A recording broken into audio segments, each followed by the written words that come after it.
Which slide?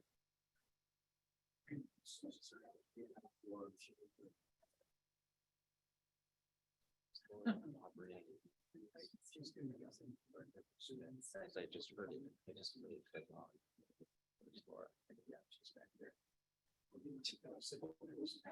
The preserve Oz.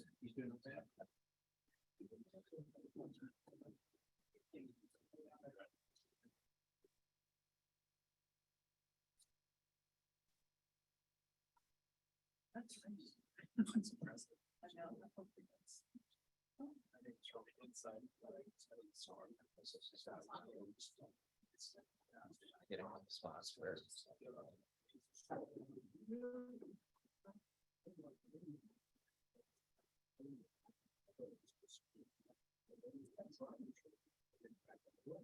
you have a more on me.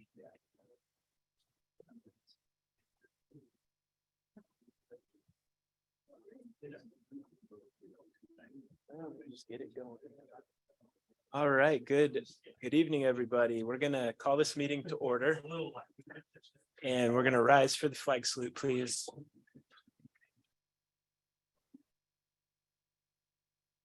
United States of America. To the republic for which it stands, one nation, under God, indivisible, with liberty and justice for all. Okay, thank you, everybody, for being here tonight. Can we please have a roll call? Director Gatchell, Director Ohilsky, Director Womack, Present. Did you Vice hear, President DeSenia, Present, and Marshall is here, if you didn't hear that. Yes, Yes, yeah, we're just I did wondering. not hear it. Thanks. Yes, And President Fourcroy, I'm here. thank you. Okay. Well, with that, we have a few people that I haven't seen before, so I'll just talk a little bit. I know there was a question about public comment. There'll be multiple chances for public comment on each item on our agenda. There's also a section for public comment for items not on the agenda. To make a comment in the boardroom, you just go to the podium once public comments asked for and state your name, and you have 3 minutes. There's a green, yellow, red up there to help you with timing. Okay. All right, we're gonna go on to general action item 2A, which is to adopt a resolution to participate in phase 1 County of San Luis Obispo desal project. Good evening, and like to start off here with a little bit of background. Looks like we're getting a little feedback here. A little bit of background about this item. The county has put together a countywide water action team called CWAT that's been discussing regional water resiliency. Yeah, here. We've got a little feedback reason. Project since 20. Here, let me. Is the microphone in front of Jeff turned on? Yeah. Because that might be causing feedback.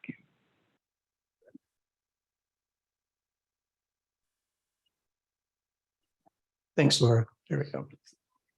it's amazing how far we have come technologically with holding meetings. Thank you. There always seems to be a little hiccup here and there. So anyway, what this group had been doing since 2014 had been talking about water system interties, water wheeling agreements, and that was the original focus. As you recall, back in 2021, the Regional Water Infrastructure Resiliency Plan came out, which identified water supply vulnerabilities throughout the county. And that's the one I brought to this board, pointing out that Los Osos was in the top 5 of the most vulnerable county agencies in the county for water supply. So as the discussions evolved, the concept of a regional desalination project came about. So the county staff provided the County Board of Supervisors a comprehensive water study back in March, kind of leading up to where we are tonight. And the conclusion from that water report, and this is kind of a summary statement, it is in the staff report, that was that current water sources, and that includes groundwater and surface water, are not enough to overcome long-term shortages or be relied upon for future needs. And I think this is what we're seeing in terms of climate change and the impacts it's having. So a summary of what those actions were. We're back in November 2021, the Board of Supervisors directed staff to look at, pursuing desalination. In March of 2022, they came back with that comprehensive water supply report, which did identify desal as a viable future source. And then in October 2022, the Board of Supervisors gave the approval for county staff to move forward. So the purpose of the desal plan is really, it's just a very long-term planning process, which I'll show you here in just a minute. But it was to identify and vet various desal project concepts. As you know, it's been very hard to permit desal projects in California. There's been a couple of successes recently. When this whole thing started, the Coastal Commission and regulatory agencies were pretty negative about how to actually permit it.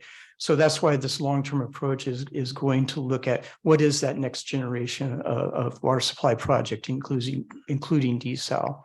And that kind of goes along the lines with the understanding what a provable desal project looks like. Again, this could evolve depending on a regulatory atmosphere we're in. And then it would compare, select, and prefer a project and a path forward.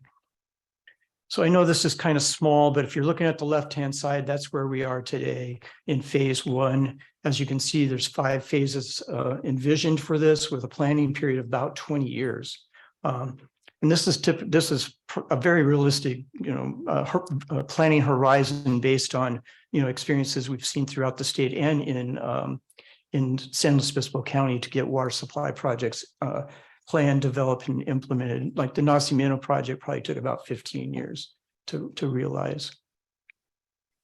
So where we're at now in that phase one part is, as I said, the board directed their staff to get on the path to doing desal and do a scoping plan and get resolutions from agencies that want to participate. And of course, where we're at is in step 2 tonight. Now, the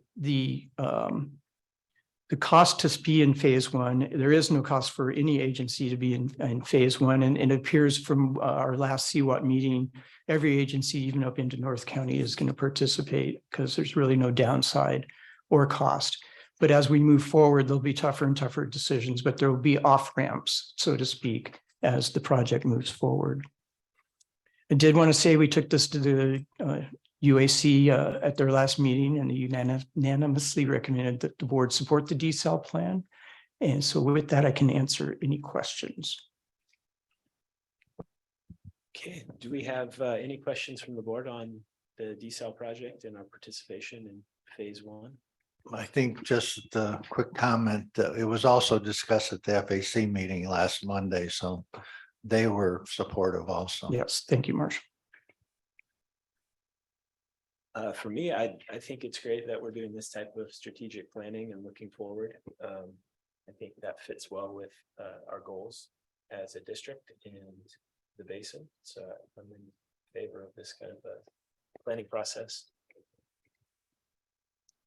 Okay, seeing no other comments from the board, do we have any public comment on this agenda item? If you'd like to make a public comment and you're in the boardroom, please come up to the podium. And if you're online, please raise your hand. Good evening, I'm Julie Tacker, and I feel like the band's getting back together. So nice to see so many of you. I'm not a fan of desal. I do support reluctantly your involvement to this point. I like the idea that there are off ramps, and we'll be looking for that. Just the expense, and in every large project, we look at economies of scale, and there's just not enough people to pay for a project that would be a regional project. Even we're just too small of a county, and the environmental impacts are incredible. And I just think, go ahead, explore it, but don't get excited about it, because I think it's never going to come to fruition unless we become a metropolitan area. And of course, none of us want that. So I am curious, and I'm sorry, I did not read the staff report. Are other members of the BMC participating in this? Because if they are not, some other items on your agenda tonight, it puzzles me if they're not involved. If they're asking for your help with water, then they should be as educated and as interested in desalination. Thank you. There is no public comment online. Thanks, Laura. Lindy Owen from Los Osos. I think desal probably is the future of drought areas to some degree, but as Julie said, it's an extremely environmentally damaging process. It's a little bit like living beyond our means because we grew and yet then we did not take into account that we would possibly run out of water. The cost is probably something that we don't want to think about, but if we enter into some exploration, I just would like to feel secure that at some point we could possibly say that's just not going to work for us right now. Like State Water, many places chose not to get involved, and with State Water delivering 5% and no reduction in cost, I think that's something to consider. I just find it a little ironic that the county is coming to us and all the other communities, obviously, to look at pursuing this direction. Yet we've had very little support from them to try to make our basin sustainable. They continue to push for growth. And so it just seems like to rely on Los Osos to participate in getting the county enough services is almost opposite of how unhelpful they've really been with our community to try to make sure that we get sustainable before we have growth. So it's worth exploring, but I wouldn't think that it's the answer to everything. So that's my comments. Okay, I'll bring this item back to the board. I don't see any further public comment. Does anybody have any other comments or a motion about this agenda item? I would like to make some comments as the chair of the Utility Advisory Committee. We're going into this with our eyes wide open. Nobody expects anything desal to be any kind of silver bullet. State Water desal, none of this detracts from our main goal of sustaining this water basin. That's the goal. That's the number one goal. That's plan A. You have to have backups. So desal, State Water, all of those things are dependent upon a pipeline over to Highway 1. So that's really the key here, is that if we don't have that, we don't have other options. So with that in mind, I think we have to at least stay involved at this point. We have off ramps. That pipeline is not a commitment to desal. So I support this.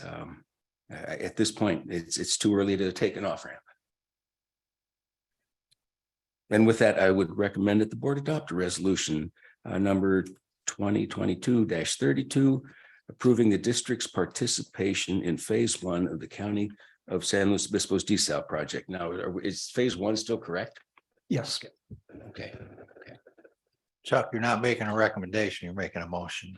A motion. I recommend that we adopt that resolution. Yeah, it's a motion. Okay, do we have a second on that? I'll second. Okay, that was Christine. So with that, can we have a roll call vote, please? Vice President Sesenia, Yes. Director Womack, Yes. Director Oholsky, Yes. President Porkroy. Yes. Okay, thank you. So that recommendation, that motion passes unanimously. Okay, we're moving on to general action item 2B, which is a request from S&T Mutual Water Company for emergency water hauling agreement in consideration of an emergency intertie. Great, thank you. Again, I'd like to give a little background on how we got here tonight.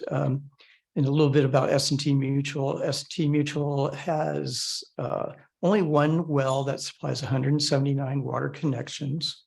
The well has been experiencing elevated nitrates close to the maximum contaminant level of 10. It's been hovering, I think, around 7 or 8 milligrams per liter. And that we received 2 separate requests from S&T for help in resolving their water resiliency issues. The first one is an emergency water hauling agreement. This is something we've seen all around California. In fact, there's an agreement they have agreements up in North County with the city of Paso and some of their rural customers out in East San Luis Obispo County. But this would allow trucking of water to S&T in the event of an emergency water outage. This would also help S&T be in compliance with federal and state regulations and would be included in their emergency operation plan. And I want to emphasize details in an agreement would be brought back to the board for consideration at a future meeting. The second request is for a cooperative agreement to pursue an emergency interconnection with us. It'd be the physical connection of pipeline. Would provide S&T with redundancy and an emergency backup if their single water source goes out for any reason. The point of connection, the project specifics to determine will be determined with district input and approval, and water pricing and operating agreements would be negotiated to guarantee there was no subsidies by or impacts to the district's water customers. This is an important point just because we do operate under Proposition 218, which requires that we don't have any kind of cross subsidies within our water rates. So that's my brief presentation. There is a representative from S&T that's here that can answer questions, and without taking questions from the board. Okay, thanks, Ron. Are there any questions, comments from the board on this item? I would just like to say that this seems like it's come to us quickly. UAC just heard about it a couple weeks ago, but really it's been brewing behind the scenes for quite a while. And so it is something we need to consider. And with that, Christy. Who would pay for the intertie, or do we not know? Oh, that'd be 100% on S&T. Okay. I want to point out before I open for public comment that what we're talking about tonight is to authorize the general manager to enter into negotiations and pursue the hauling agreement and the interconnecting agreement. We're not agreeing to do it right this second. We're not making a decision that happens right this minute, but we're authorizing GM Ron Munz to go work towards that and develop those negotiations into something that can be brought back for that discussion, that final decision of what's happening. And with that, I just also want to bring up that S&T is a different water company, different water district than us, but they are well within the bounds of the CSC boundary. They're our neighbors and they need help and assistance, which I think Beth's going to get into a little bit more when she speaks. But that's part of our community that needs help, and I think that we should definitely help them out. So with that, I'll open this item for public comment. If you'd like to make a public comment and you're in the boardroom, please come up to the podium. And if you're online, please raise your hand. You know, I think that might be a good idea. I would like to hear from S&T. Otherwise, I meant to jump back in before we went to public comment, because there are a lot of things I should have said about how serious this situation is. But let's hear from S&T. Okay. Do you want me to provide my full comments or? Yeah, you don't need to worry about the 3 minutes. Yeah. Okay, okay, thank you. Maybe focus on some history of what's gone on to get us to this point. Okay, I have it written out, but I feel like maybe just ad-libbing it could be beneficial for everyone. So I think, as you said, this has been in the works for quite some time. I think currently everyone in our local area has become more aware of S&T's condition as a water system. It's not good. Back in, I think 2018 or 2019, it was our primary water operator and basically general manager, Charlie Cody, reached out to Golden State. And there were many things that transpired between Golden State and S&T before I even became a part of this situation. So I can speak to a certain level and I will stop where I'm not sure. What I can say is I believe the intent in many of those conversations was that S&T needed a secondary source. And we wanted to purchase water from Golden State as a wholesale provider.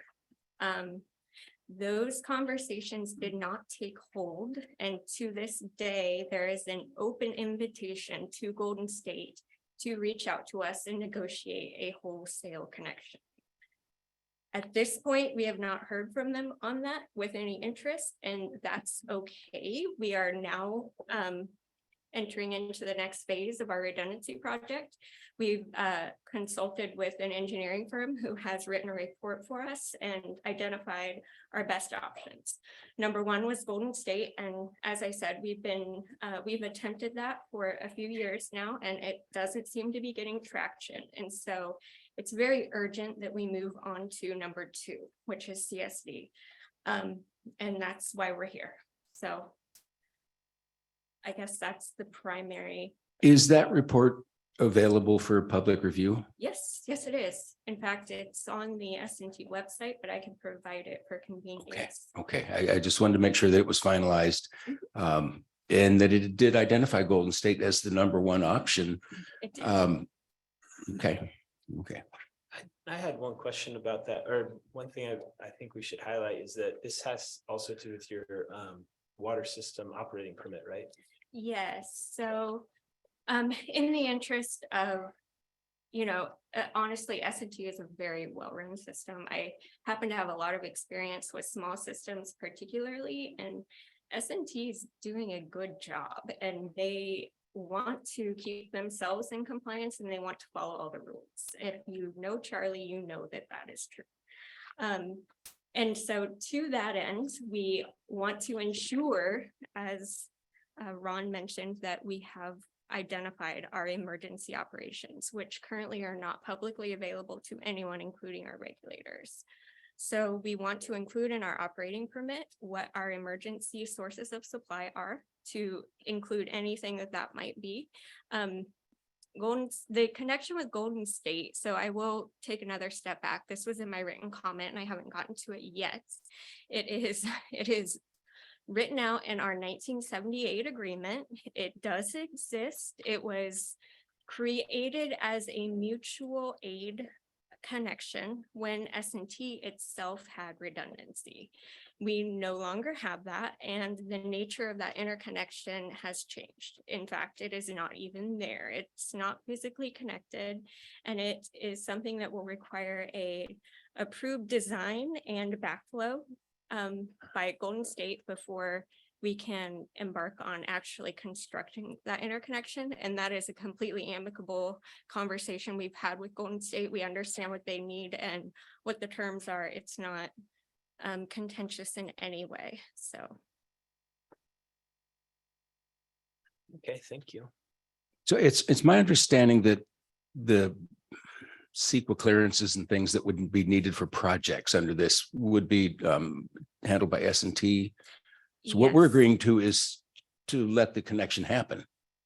Yes. Okay. There was one piece of information that came to me today as a discussion with Mr. Munns, and that is that we have a well, our South Bay Lower Aquifer well, that has had, it's our most nitrate troubled well, and had been in the mid-range of any kind of readings in terms of the maximum contaminant levels, but it just jumped by 2 milligrams per liter month by month. And you have one well, and a jump of 2 to 3 milligrams shuts that well down. So that kind of leads credence to the emergency aspect of this. Yes. That's what I would say. Okay, thank you. Yes, and I will, I mean, I can't put stomp that enough. I understand, I completely see how the public would look at this and go, it's not really an emergency. You have a 2 milligram per liter buffer, you know, what are you so worried about? I want to emphasize this. Of the 140 constituents that S&T samples for, 3 of them will shut down a water system. One of those is nitrate. It is a very serious matter to be dealing with nitrate at this level in a single source. It is a big deal. I don't have anything further. Okay, anybody else on the board? So, you used to have 4 wells. Then what, can I ask a little more detail of what happened to the other? Yes, so we have a well field. It's called our North Well Field. It is, it has our well 1, our well 2, and our well 4. No, our well 1, 3, and 4. Our well 5 is the one of that is currently impacted by nitrate. And those wells over time, the first well 1 was in the upper aquifer, and I think you can guess what happened to that one. It was lost to nitrate. Our other 2 wells became increasingly impacted by TDS, which of course indicates seawater intrusion, which isn't surprising. It's very close to the Golden State well, the Skyline well, which is, I think, a primary indicator for nitrate here in the basin. I think that one was 21 before the sewer was installed, and thankfully, you know, it's trended downward. So we're kind of right in between that one and the Golden State well, the Petro well, which was taken out of service for seawater intrusion. Thank you. And then, Ron, I'm wondering, like, I assume they're pumping further west. Would it maybe be beneficial to the basin if they need to use us because we're trying to pump further east? Well, definitely, they don't have any options to pump east because of where they're located. So ultimately, they're only decreasing pumping or even stopping pumping would be consistent with the basin plan. Those are my questions. Okay, good questions. Thank you very much. We're going to have public comment. I want to make sure everybody remembers that during public comment, you ask questions, but we answer any questions at the end of public comment. Okay, and I just want to thank all of you on the board for just hearing this matter for us. It's very important to S&T. Thank you.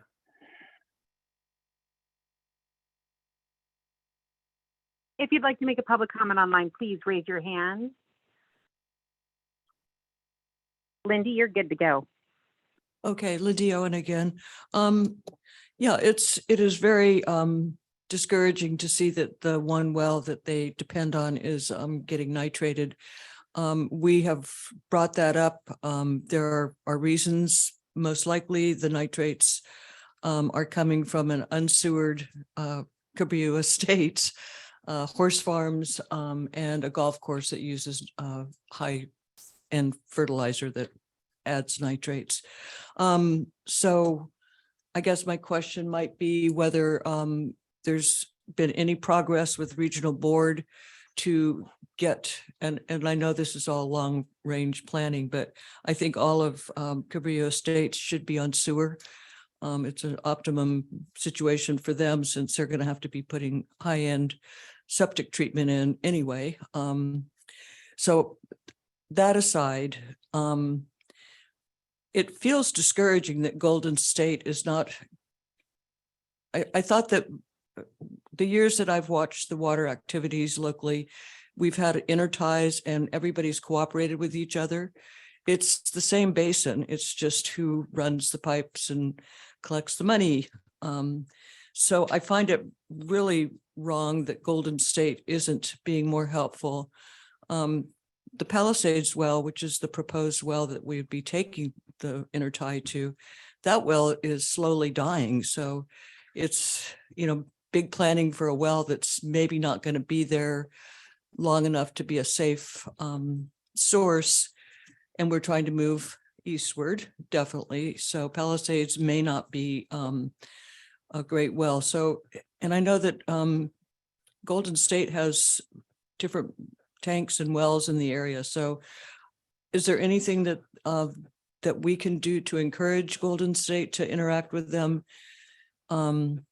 Another question was, does the CSD make money on the water that they take if they needed it? I have not heard any discussion about that because again, the water is everybody's. The piping system is what costs us money. Also the discussion between water hauling and the idea of a pipeline.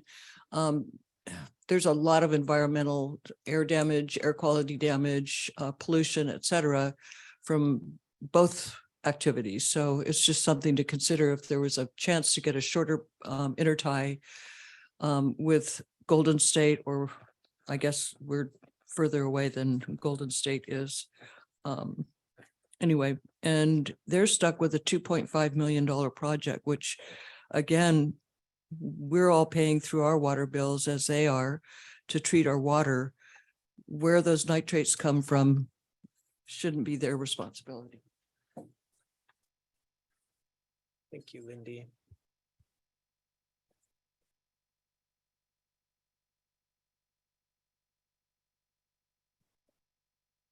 Good evening again. I'm Julie Tacker, and I did send your board a letter. Maybe I was a little harsh on the idea of using Palisades when, of course, you'd be wheeling the water from the other wells, and that's just the closest connection point. Nevertheless, Palisades is a hot button with me, and you do continue to use it. So even if it was tomorrow, that well would be impacted. You are using that well today. As far as, I don't know why a wholesale agreement is the sticking point. What is something other than that? Why does the agreement have to be wholesale? And I don't want to make Golden State the bad guy. They're in this with us together, and I'm a ratepayer there, and I'm able, to afford my bill as are the rest of the Golden State customers, and S&T Mutual rates are similar to mine, so not a whole lot of difference there.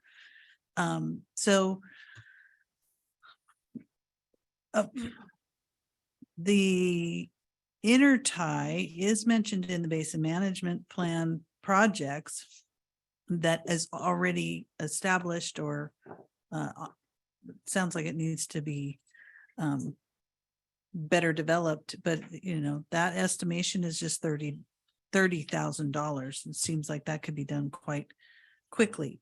As far as hauling, in the letter from S&T, the hauling agreement, or the hauling request, she says that they would reduce their usage and that they would only need between 4,000 and 6,000 gallons, trucks, etc. If they're able to reduce their usage, they should be reducing that usage now. If there's a real emergency, where's that stage 5 or whatever their stages are?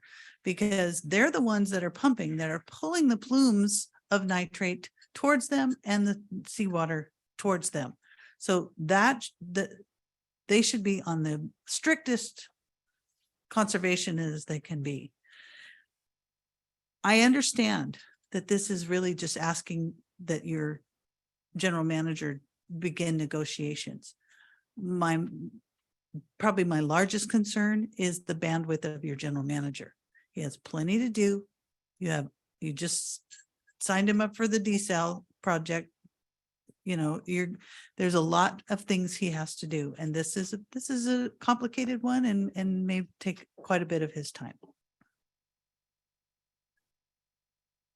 Okay, thank you. Is there any further public comment in the boardroom? Yep. Hi, I'm Chris Gardner. I'm actually an S&T board member, live in this Humboldt Street. Thank you for considering this and actually looking at it. And we do not want to take a lot of Ron's time. Certainly, I know he has to deal with a lot of FOIA requests and a lot of secretarial stuff that get demanded upon him. We are not antagonistic with Golden State. We're looking at all our options. We are working with Golden State. They're not the bad guys here. But we need a redundant water source, and multiple redundant water sources would be preferable. Again, our nitrates are going up. We can't wait 10 years, 20 years. It is an emergency. Our little neighborhood is probably some of the best conservation neighborhood in the CSD. We have a thing called Eye on Water, where we get to monitor our water usage by the hour. And so during that initial cutback of conservation, our little community cut way, way back, and we would put our numbers up against anybody. So when we say water hauling, that's like worst case scenario, where we've got a broken pump and we need 48 hours of water. And that's just trying to be prudent and good stewards for our neighborhood. And it's not a long-term solution. We don't want this heavy footprint on the carbon. And of course, that would be the most expensive way to ever get water. So I just think that is an unlikely scenario, but we need to have that in place and have an official agreement so we could do that. We don't want to wait till it happens to go, hey, can we borrow some water? Everybody else in this town has redundant water sources. Everybody else in this town gets to participate in new wells coming in, state water projects, desal. S&T is just sort of ignored. Board members long ago put off putting the sewer plant in, which continued to pollute our wells. And so I think our wells are polluted basically from the inaction of some of the people up on this wall here.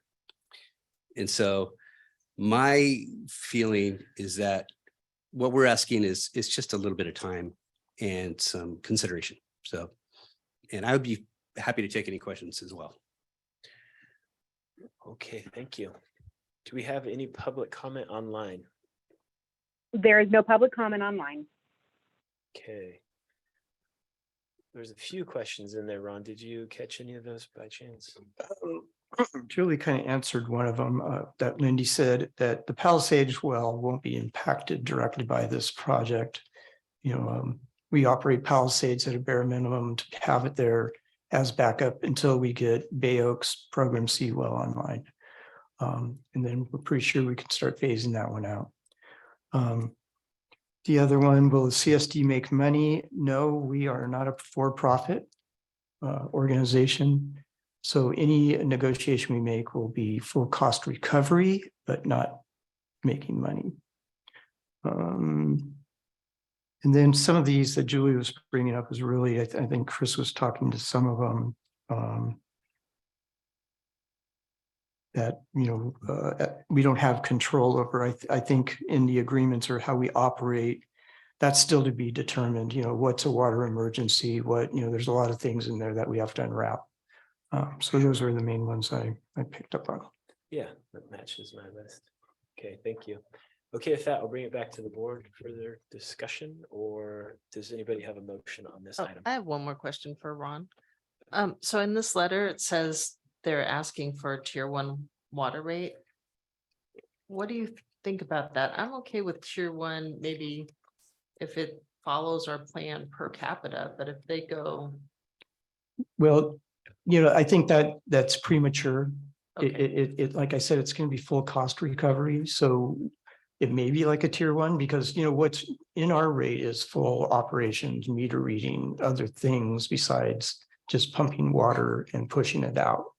So it's really going to be based on what is that cost, that kind of wheeling cost plus the actual cost to produce that volume of water. Okay, that sounds good. And then, oh, one more thing, with the map I saw, I went online to see, so there are 3 different choices. Is that another thing that you kind of figure out which would be the Right, best and that's choice? going to be more on S&T. Okay, We don't, hydraulically, Rob Miller was involved in our first discussion. Hydraulically, they could point a connection on any place that they've proposed, and that would be doable on our side. okay, all right. Good questions. I have a couple. Oh, go ahead, Marshall. No, go ahead. Okay, I just wanted to make sure that I agree that Golden State is not the bad guy here. They're just a different beast. They have different operating requirements. PUC is involved. They have an obligation to shareholders, so they may be bound by things that don't let them operate the way we would like for things to turn out. For one, even if the rates are similar now, they would add a profit margin to any water that they've sold. They have to. And then the third thing I'd like to add is that we recognize that superheroes have limits. Even the Hulk had limits, and Mr. Munns we know that we ask a lot of him. And as he will be willing to admit, we're just those kind of people who have a hard time saying no. But this is something we have to at least entertain and be willing to meet S&T with their needs. So, Marshall. Yeah, I was just going to piggyback on what Matthew and Christine said. So it is a single basin. So it's not like we're exporting the water out of the basin. I mean, it's going to stay in the basin. And quite frankly, as being the chair of the Basin Management Committee, I can speak to, the priority is to move the wells to the east side from the west side. So even under an emergency situation, that is a plus for the basin. So I just think we need to consider and understand the fact that it's a single basin. And if an emergency comes up, an emergency comes up. We don't want those people to be without water for 48 hours. If there's a fire, then what do? So unless you have a problem, Chuck, I'll make the motion. Make that motion. Again, that the single thing that really pushed me, and I was leaning this way anyway, but the fact that our own well jumped by 2 milligrams per liter of nitrate in a single reading, and they got one well. Yeah. So make that motion. I'll And then- move what's on the screen. It's a long reading, so unless I have to read it, Staff I'll recommendation. move staff recommendation then, No, the 2 parts. I want to make one more comment or just piggyback on what Chuck said is not that Golden State's a bad guy, but they're a for-profit entity, and as a citizen of Los Osos, I think I prefer the CSD. And if the people that use S&T need water, I think it would make more sense to loop them in with us and not somebody that needs to make a profit. So, Well, if I could piggyback on that, yes. I mean, S&T and the CSD, our only place we're purveying water is in this basin. Right. But Golden State is purveying water all over the state. So they have a set of priorities that I'm not throwing them under the bus, but we don't know. But as far as S&T and CSD, we know that the priority is this single Our basin. citizens in Los Osos. So with that, I second your motion. Okay, we have a motion and a second. All those in favor? Aye. Okay, unanimous decision. Let's move on to agenda item 2C.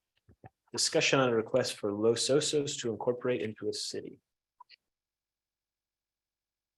Yes. Thank you. This has been a learning experience.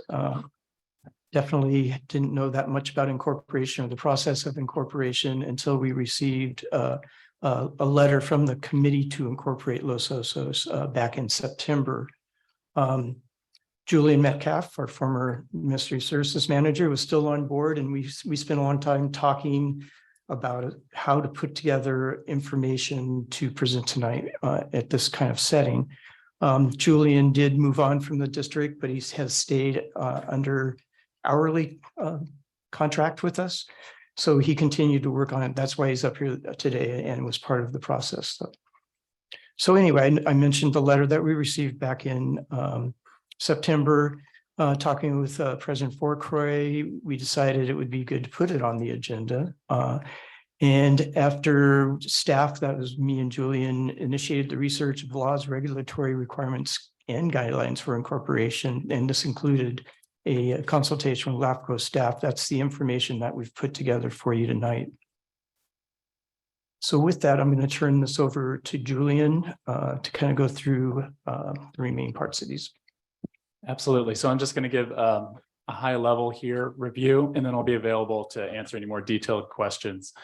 What this really is a series of considerations for the board when looking at this. And I think one of the key ones is to take into consideration community interest. And the San Luis Obispo Local Area Formation Commission, LAFCO, for those who aren't familiar, recommends a similar thing, that they first understand the community's interest and why would be seeking incorporation. And here's some unanswered questions, just examples, but what's the problem driving the proposal?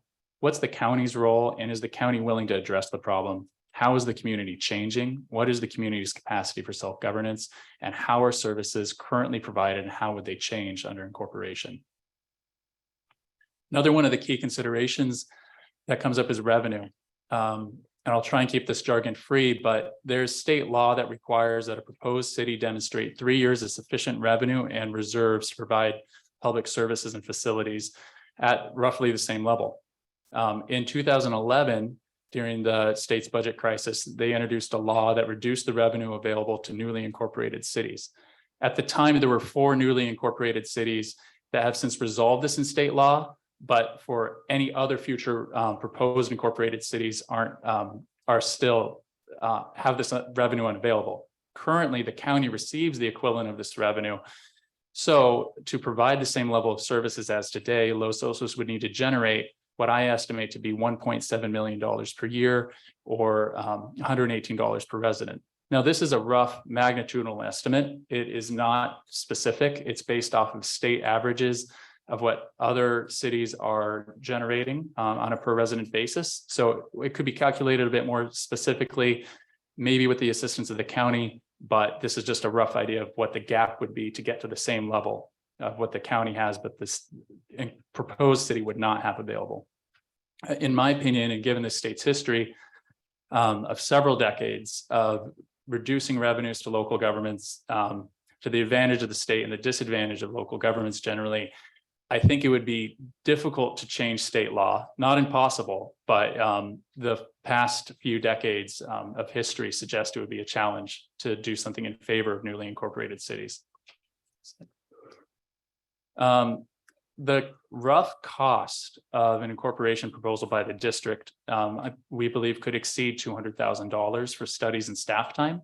This includes a required comprehensive financial analysis. It would include potentially sphere of influence studies and municipal service reviews. It would also include council and staff time and other studies and outreach that may be required to achieve it.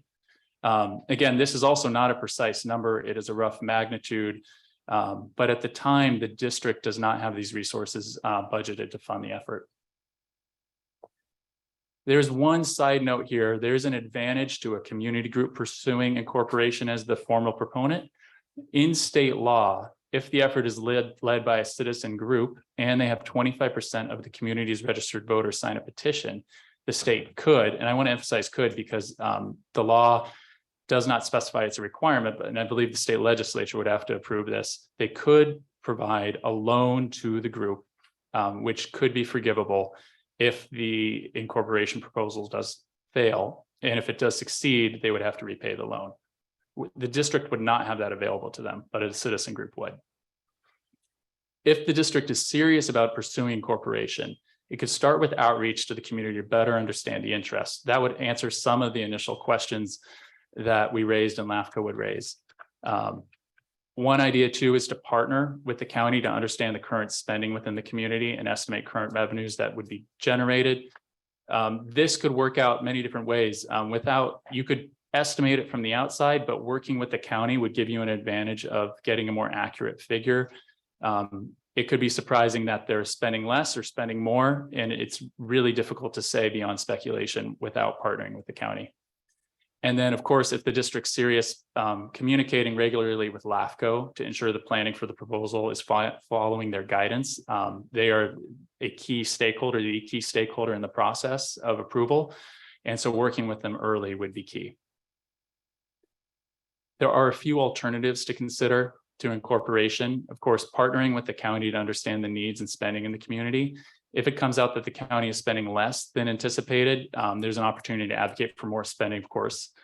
There could always be a transfer of specific services from the county to the district, similar to how solid waste services were returned to the district last fiscal year.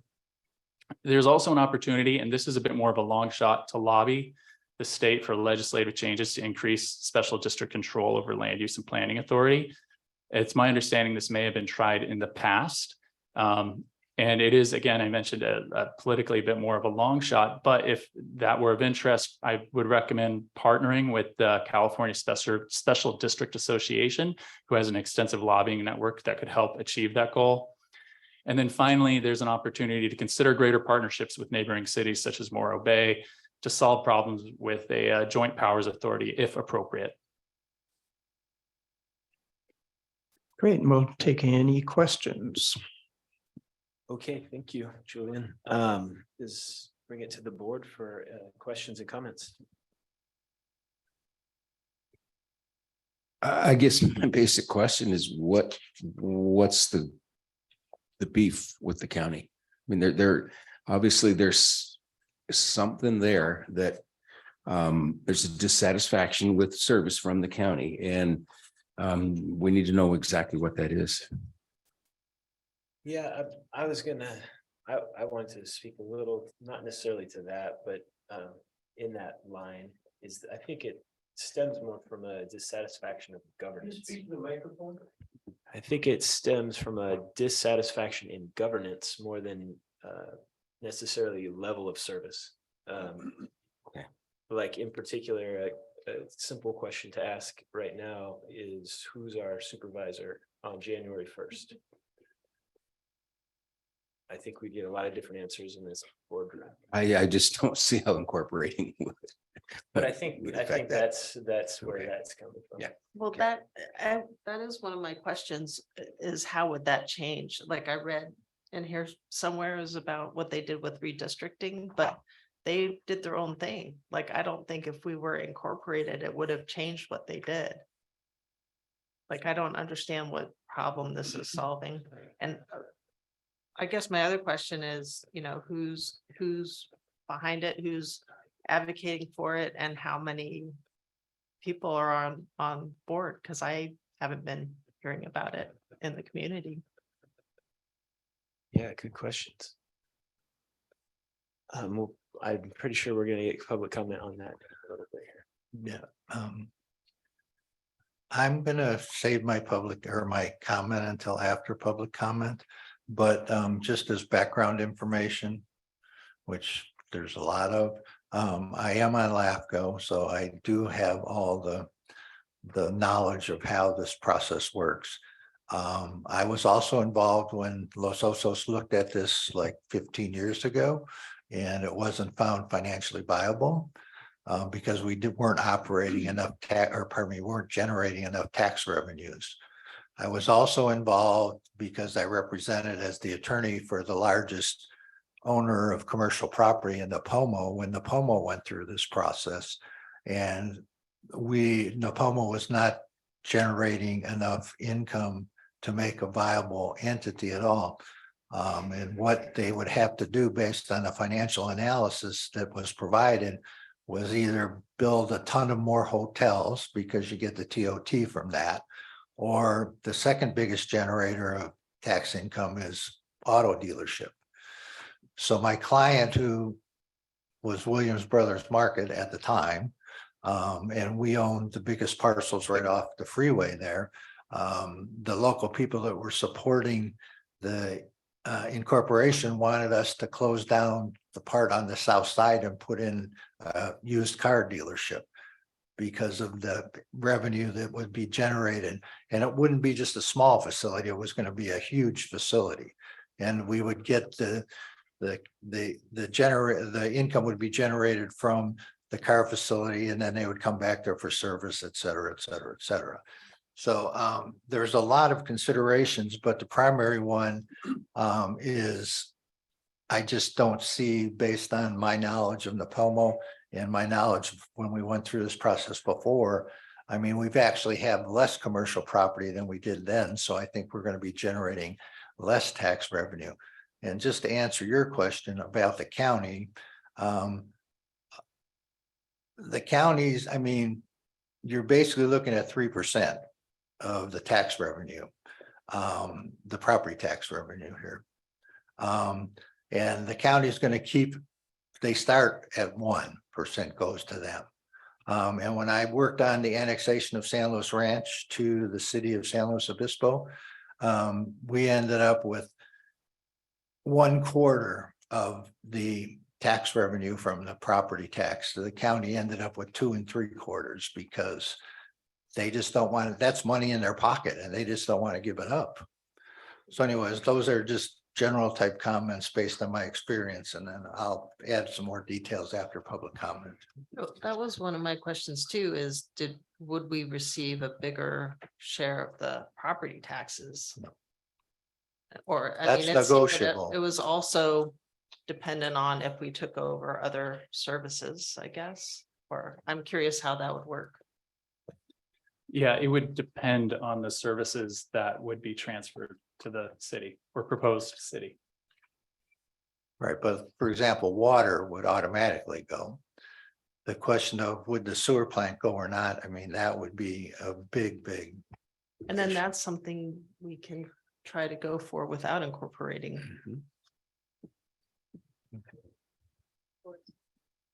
Yeah, fire, law enforcement, all of the public services have to be provided by that entity, whether we contract with CAL FIRE or. Because now we go through the county for CAL FIRE, we don't actually do it as an entity Right. unto ourselves.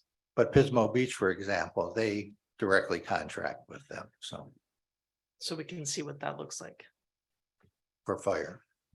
And then All right, law enforcement would be. this sounds expensive. Yeah. Well, I have more questions, but maybe I'll learn more after public comment and I'll hang on to them. Yeah, let's open this for. That's what I pub- said. I just wanted to put that out. Yeah, let's open this for public comment. Please, I was gonna say, Christian and John are here, yeah, as we did with Golden State, I'd like to hear them. they can give public comment. I can give extra time if we need extra time. If you'd like to make a public comment and you're in the boardroom, come up to the podium. If you're online, please raise your hand. We'll take public comment in the boardroom first. Good evening. My name's Tom Christensen. I'm a homeowner, resident in Los Osos, and deeply want to thank everyone on the board and that works on all of the endless projects and things that have to be done, because I've done it before and that's how I got white hair and long nights. Anyway, I just really appreciate that what Marshall was sharing about the complexities of this whole concept.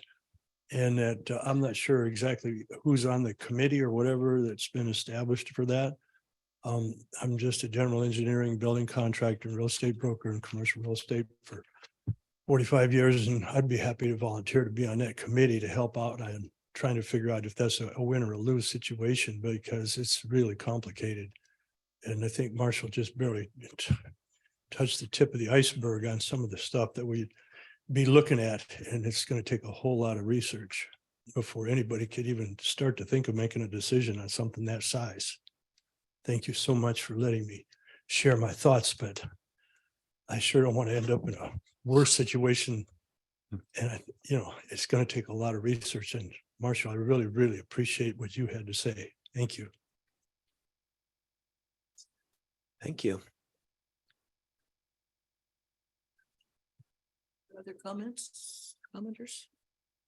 Lindy, again, we recently at LOCAC, we asked our supervisor Gibson, after we got the assessor's roll, to see how much the tax base was in 2021, and asked him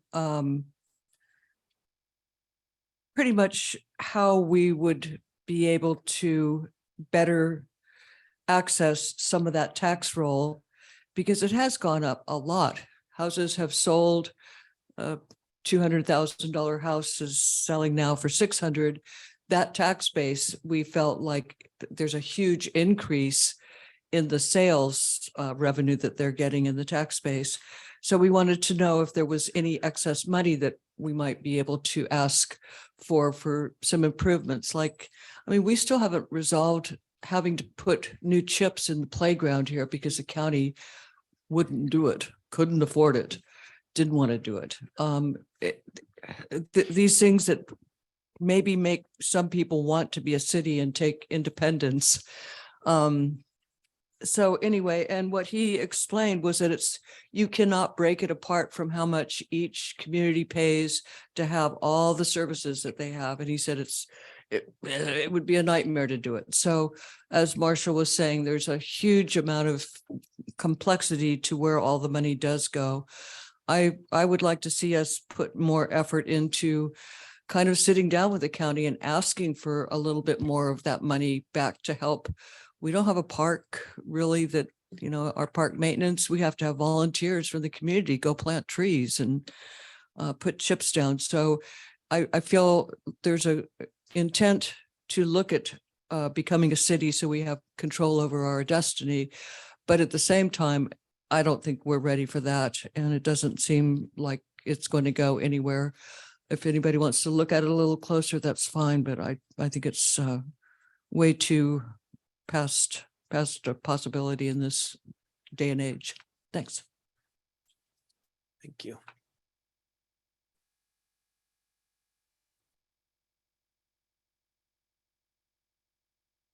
Hi, my name's David Edge, Los Osos.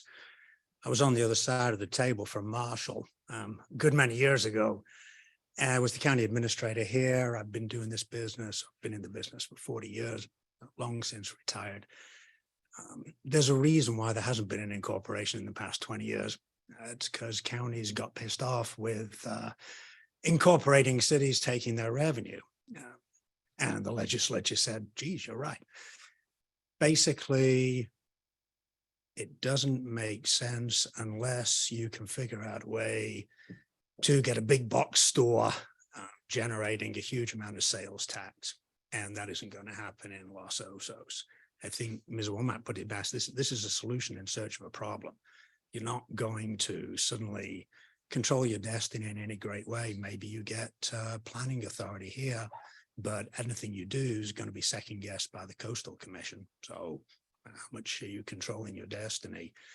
In terms of the numbers, when we looked at it, it wasn't even close in terms of could Los Osos community be incorporated and balance out the revenues. It wasn't there. The county doesn't get that much property tax. And the big change that stopped incorporations happening was the finding that the issue had to be what was termed fiscally neutral. In other words, the county could not lose money. This is looking at it from a county perspective. The county could not lose money by property tax going to a newly incorporated city.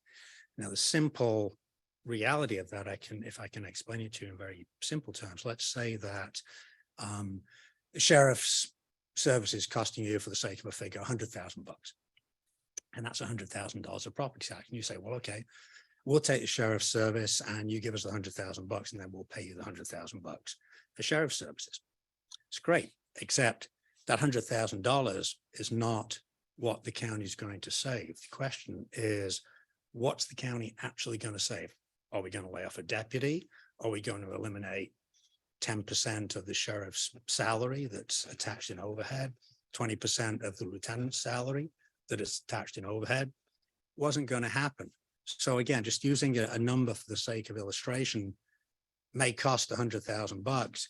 You'll get $70,000 in property tax to offset that, because that'd be our savings.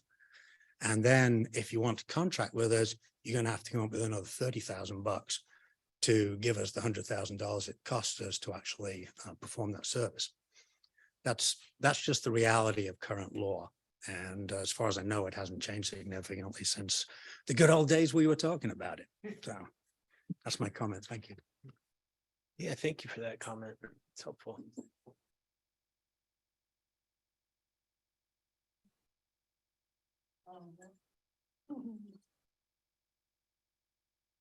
Well, that is a tough act to follow. But I will take a different tact. And I appreciate Julian's work. That to put some numbers to it helps all of us. It helps all of us. But let me go just a little bit further. So $1.7 million is what we would need to become a city at the same level of service we have now. Pay more for the same. We all are suffering with the grocery store right now. That loaf of bread is more money than it was last week. And we only get a loaf of bread. So I don't want to do that. The other thing that you point out is that about $200,000 in staff time and resources for the bandwidth of your general manager and your staff. That's a band wish, because where does administrative money come from? Comes from all of your funds. Each of your funds contributes to your administration fund. So that means there's less money going to your water service, less to your fire, less to drainage, lighting, etc. So when I pay my water bill and you use it to chase a pipe dream, I'm not going to be very happy with that, because you're later going to have to raise my water bill to backfill what you just spent looking into incorporation. And as for the question about the supervisorial redistricting and how that affected us, no, we don't get to vote. We didn't get to vote in this last election. But the way it shook out, we are in District 5. If you need to call your supervisor, that's Debbie Arnold. And she'll talk to you. She's the sweetest lady you've ever met. And my hope for the people who are supportive of this, the committee to incorporate, is I think you should find a better, more important thing for Los Osos right now. And I think the biggest effort, I'm very encouraged by the effort that people have put into getting behind saving Cuesta Inlet. So put your energy there, and you'll have probably some faster results, and that have more people happy to help with that, and you. And so good luck with that. Don't do this. Okay, thank you. Oh, yep. More public comment in the boardroom. Richard Margetson. I'm glad Mr. Edge brought up the revenue neutral comment, because that's what kind of squashed it years ago. I want to comment on a couple things in the staff report. Exhibit A, description under previous attempts. It's stated here that according to 1998 LAFCO staff report regarding the formation of the CSD, incorporation has been explored but was not pursued due to an acknowledged lack of tax base. Numerous community leaders responded with the same statement today, that we lack the tax base to incorporate. here's the operative sentence so that I would like someone from that committee to address. Numerous changes to the tax base, including those initiated by voters, have occurred since then. What tax revenue votes have taken place in this community other than the special fire tax? Then we go back. My next comment is in this chart that has, what the changes would be. The second page, it talks about solid waste. Who handles it now, who would handle it in the future. And then the column about the impact, financial impact, says no change, or level of service, no change. And then funding source, franchise fee. Franchise fee alone isn't going to fund that. It's the rates and charges. Franchise fee is the kickback that we get from the provider. And then down at the bottom, the one that's really concerning to me is wastewater. Currently, the county, the town took it over, the city or town of Osos took it over. It says no change as currently funded. I don't believe that's true. There's economies of scale with the county currently running the wastewater plant.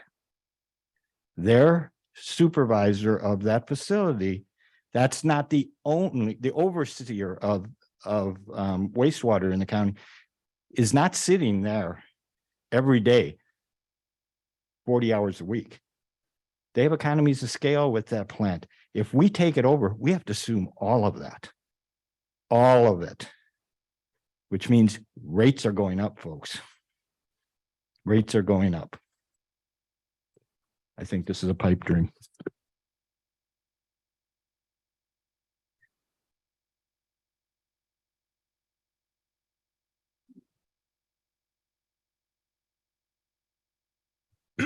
Thank you. I appreciate your consideration of this and having gathered further information. It's quite useful. I would just quickly say, I believe the lasting successful incorporation was Goleta. And in that situation, the revenue neutrality was good negotiated with the county. Whether that happens here, who would know? But mostly this was a quest for information. And so I thank you for the information you've provided.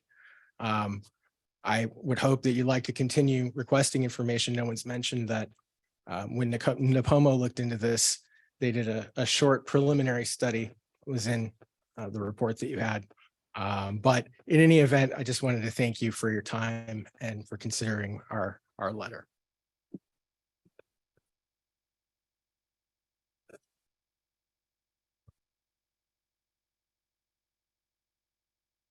Hi, I'm Kristen. I'm on the committee as well. And I'm also on LOCAC, and somehow this happened at the same time accidentally for me when I got seated.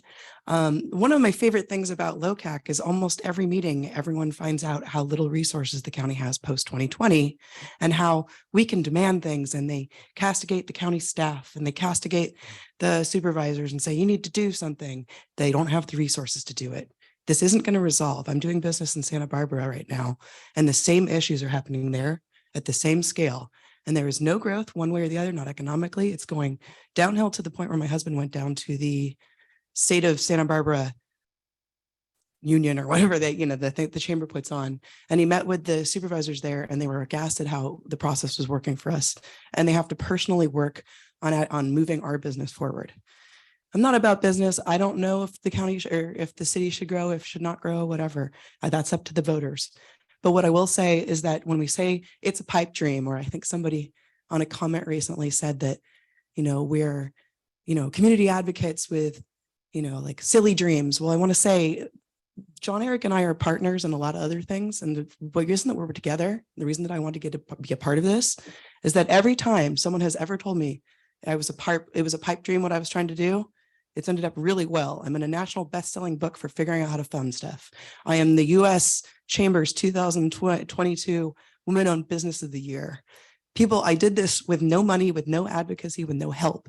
You get the community together, you ask questions, and you say, You know, something happened 20 years ago. Maybe it could happen today. And I'll also tell you this. Everybody in here probably has lived here longer than 10 years or so. My taxes, my income or my property taxes are twice what you guys are paying right now. And what happened to all the people from the tech industries that all drove our prices up in the last 2 years? My house is worth more than double what it was when I came in. We don't know. What's stopping us from asking those questions? You guys are the easiest way to do that, to go forward. If it takes the community, it'll never happen. So why not ask the question? Thank you.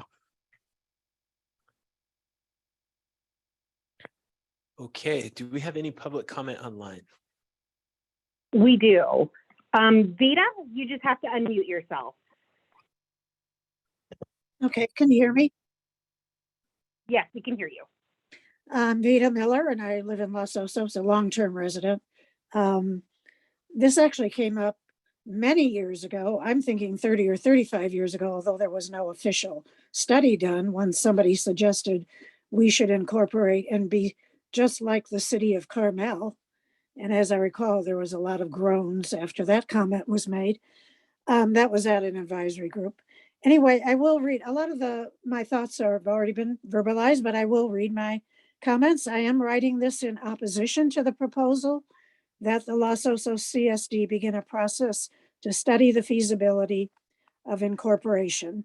However well-intentioned the committee that has offered the proposal may be, it is well known and obvious that there is no tax base to support the many services that a city must offer to its residents, including things like building permits and inspections, planning and construction regulations and oversight, street maintenance, parks and rec, and not to mention police, air quality, and fire. As far as the tax base, the Coastal Commission has pretty much made it clear that due to the insufficiency of our groundwater, we will not have any sufficient growth in the near future to bring in more taxes. And I can't think of a single person in this community that wants Walmart or any other big box store or an auto mall on our streets. All of these public employees that we would have to hire, by the way, will need large six-figure salaries, managers of different departments. That's what they get these days. But besides that, they're also beneficiaries of pensions, which the city would have to overtake, including oversight of these funds, regular annual updates, contributions by the city to ensure that the pension fund is sustainable forever. Public employees are entitled to pensions and they are guaranteed by state law.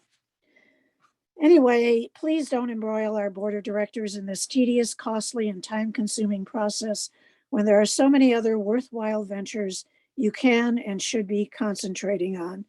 Alternatively, I suggest that the committee bring their proposal to the Los Osos CSD Finance Committee if they are serious and wish to take part in a study to determine the feasibility of this venture, then report it to the community and then let the voters decide. Thank you.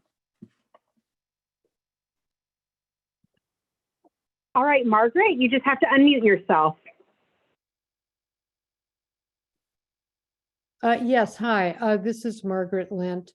I think that some of my questions and concerns might have already been addressed by a few people. I, like other people, I think that's what the gist was, is I wonder, where does all of our property tax go? I mean, that must be a huge amount of money with, you know, way more people living here than, say, Morro Bay. Where does all that money go? I don't know. Does anybody know that answer? To me, I don't know if incorporation is good or bad, but all I can say is that I have had a lot of problems dealing with the county, and I'd like nothing more than for us to be a city and not have to deal with them. But financially, I am unfamiliar with that completely. So obviously that, you know, is a big factor. you know, short of that, I think that Los Osos, and I don't know if that would be the CSD and LOCAC and other, you know, groups like that, demand that we talk to the county about where our money's going, where's our property tax going, why do we not have more parks and recreation and other services?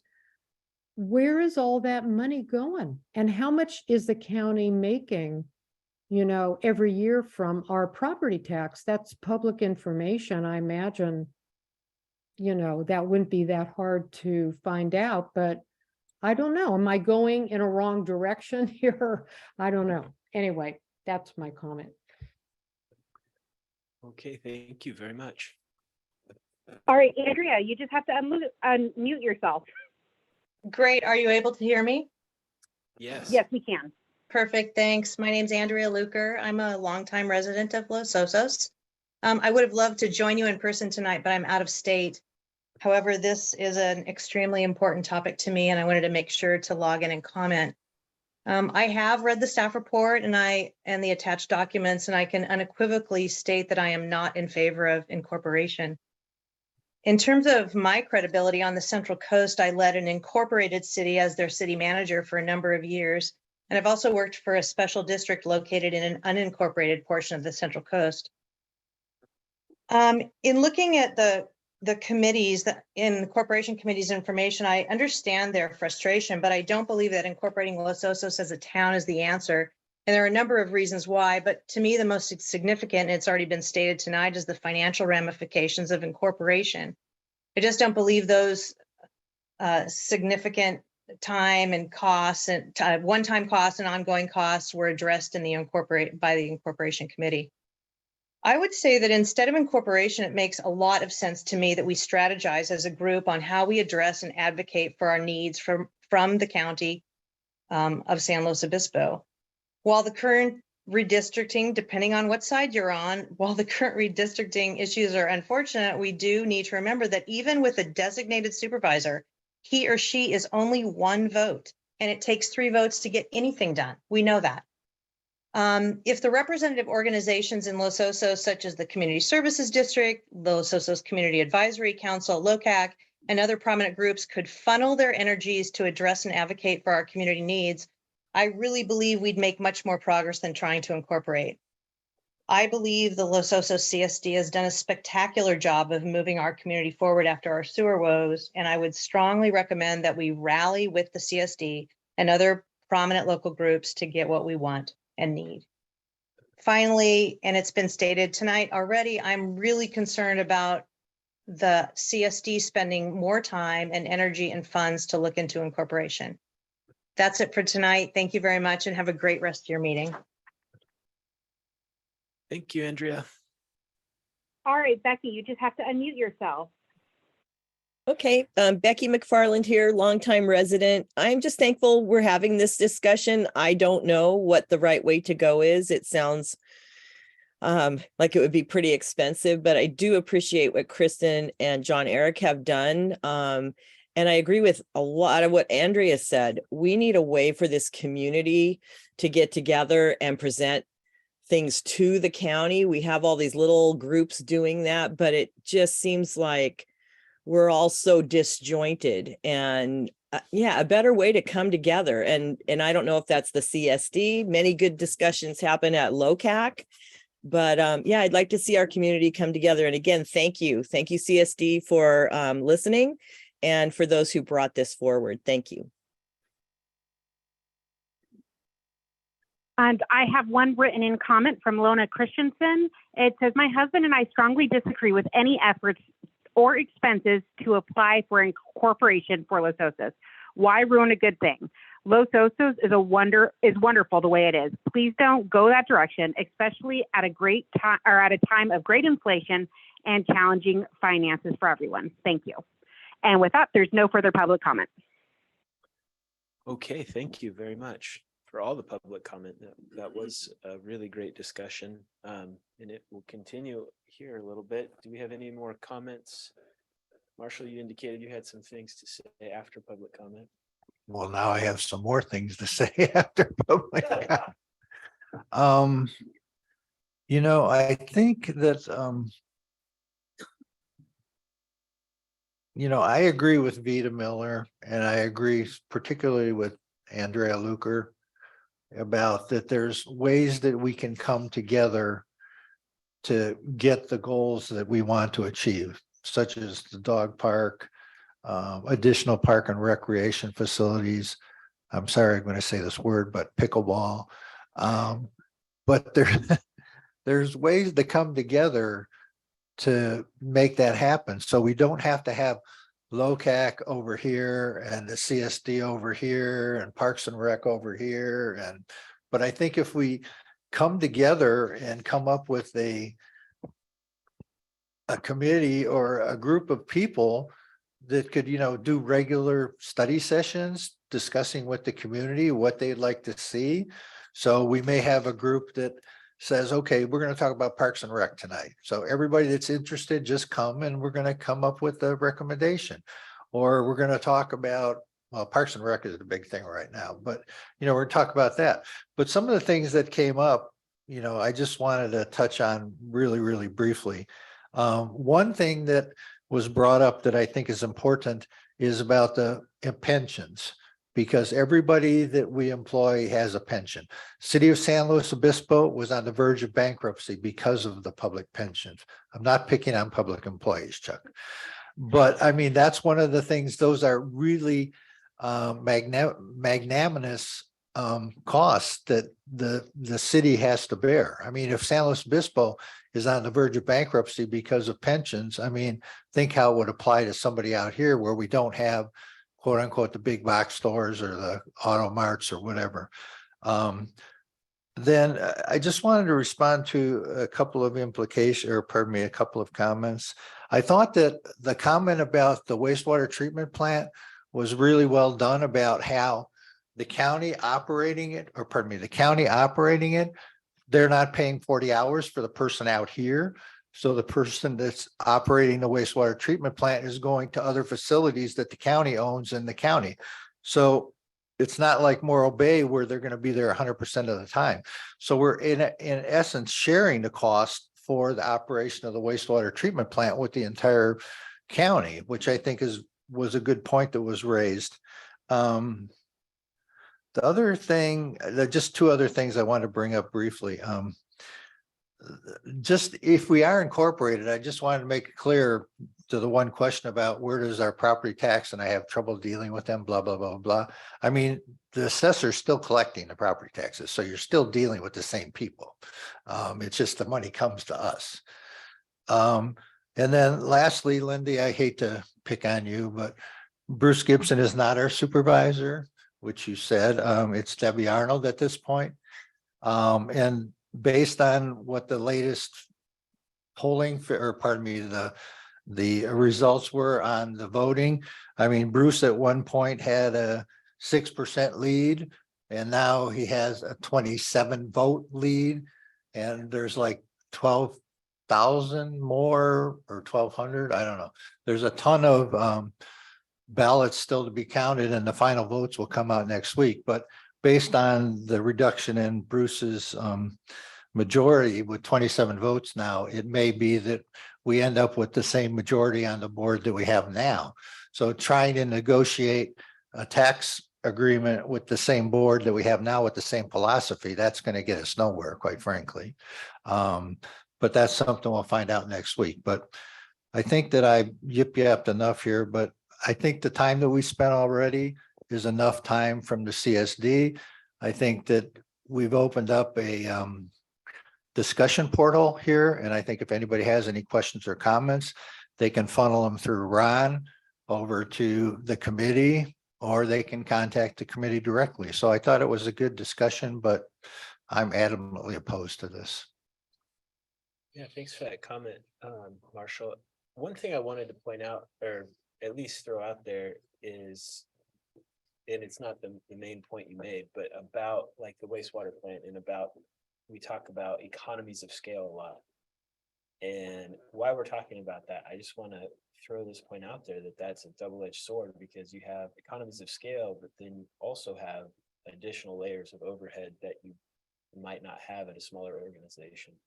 So it's hard to know without actually running those numbers, like where exactly those things would wash out. But I just kind of want to talk about that balance real quick. I know we're going to keep talking about more about incorporation, but I think that's an important aspect, is that, yeah, there's economy of scale, but yes, there's also many more layers of managerial staff that you're paying for. I want to make a comment to the person that asked where the property taxes go, and that is public information. If you Google SLO County property tax, and I think it often comes in a pie chart, and I think it's along with our property taxes, it says where it goes. Just for your information, I find it kind of interesting. I had a friend ask where all her property taxes were going, and she lives in a different county, but it's pretty easy to look up. So I just thought I'd answer that question. I think the more difficult part is what you get back for the taxes that you pay. And this is a good discussion. I'm just not sure that I want our superhero to be that involved with trying to funnel it and channel it. It is frustrating, especially when the questions have been asked of the county. Mr. McGibney wrote a letter a while back asking a bunch of questions. LOCAC tries, and it is frustrating because the answers aren't easy. Thank you, Mr. Edge, for coming down here. It's always good to have the experts and to know that you're still paying attention. Yeah, no, still paying attention. Well, that most of all. But Still picking on me. This is a complicated thing. I understand the frustration, and I don't think it's quite as easy as a pie chart providing the answers about what you get for what you pay. And I don't know where Marshall, you touched on some kind of a community forum. Sitting down with the county to ask these hard questions seems like a good thing. The right way to get there, I'm not sure. Whether it's our finance committee, a volunteer from there. I'm not a finance expert. I would rather spend my time than have Ron spend his time being a part of that kind of effort. If that's what it comes down to. But the thought of a separate planning and building department out here frightens me. I mean, just, you've got to have engineers and planners and then attorneys and it's complicated running that aspect of it. I want to find a way to work with the county to get what we need, what we're deserving of, but maybe without this avenue. And if it comes down to it, I'll spend time on a committee that wants to go talk with the county and ask those questions. But I don't want Superman spending any more of his time on it.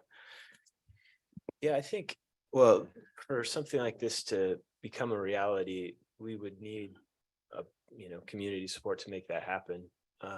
So I think at this point, I would want to see some more community outreach if we were to keep going down this path, is community outreach, understanding, what the community really wants. Is there enough desire out there to make something like this happen before we even entertained it?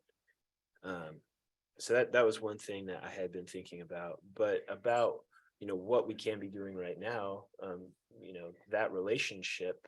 I think one of the important pieces of work this district has done, at least in the last 4 years that I've been involved, is constantly improving that relationship. So we can open those channels of communication and be taken seriously when we actually approach the county, instead of being in a constant adversarial type relationship. So I think that piece of work is important too, is to maintain that relationship with the county, with give and takes, and make sure that we can advocate for parts of the community that we aren't necessarily in charge of, and have that fall on ears that are going to do something with it. So I think that comment you made, which is basically what Andrea was talking about, strategizing and unified a unified way to advocate for more service or better service or what we do need. I think that's an important way to do it. And I think that's something we should work towards, Right. you know, as we keep going and look at those areas that we can pursue, like the solid waste franchise that we can, you know, take over and run more efficiently. So I think that's important that we keep up that work and that energy that we have. Obviously, this was a good discussion. This is the most amount of public comment we've had since pickleball. I was the one that brought that up, unfortunately. So I think that's what I was hoping to get out of this was a community discussion where we're at. Right.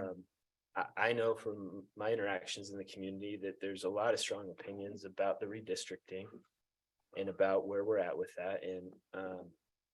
And I think being able to talk this through is really important, that we have this spot. And I think this discussion went really well. There's a lot of different opinions in here. Everybody was respectful. I appreciate all that. So Matthew, what I would propose that we do is that we task the Hulk with coming up, talking to the various entities in the community and come back maybe not next month, but the month after that, with just a strategy plan for how we can work to do outreach in the community and we can get input from the community. So I think if we task Ron with doing that and then coming back in February, I think that would be, to me, the most logical step after this.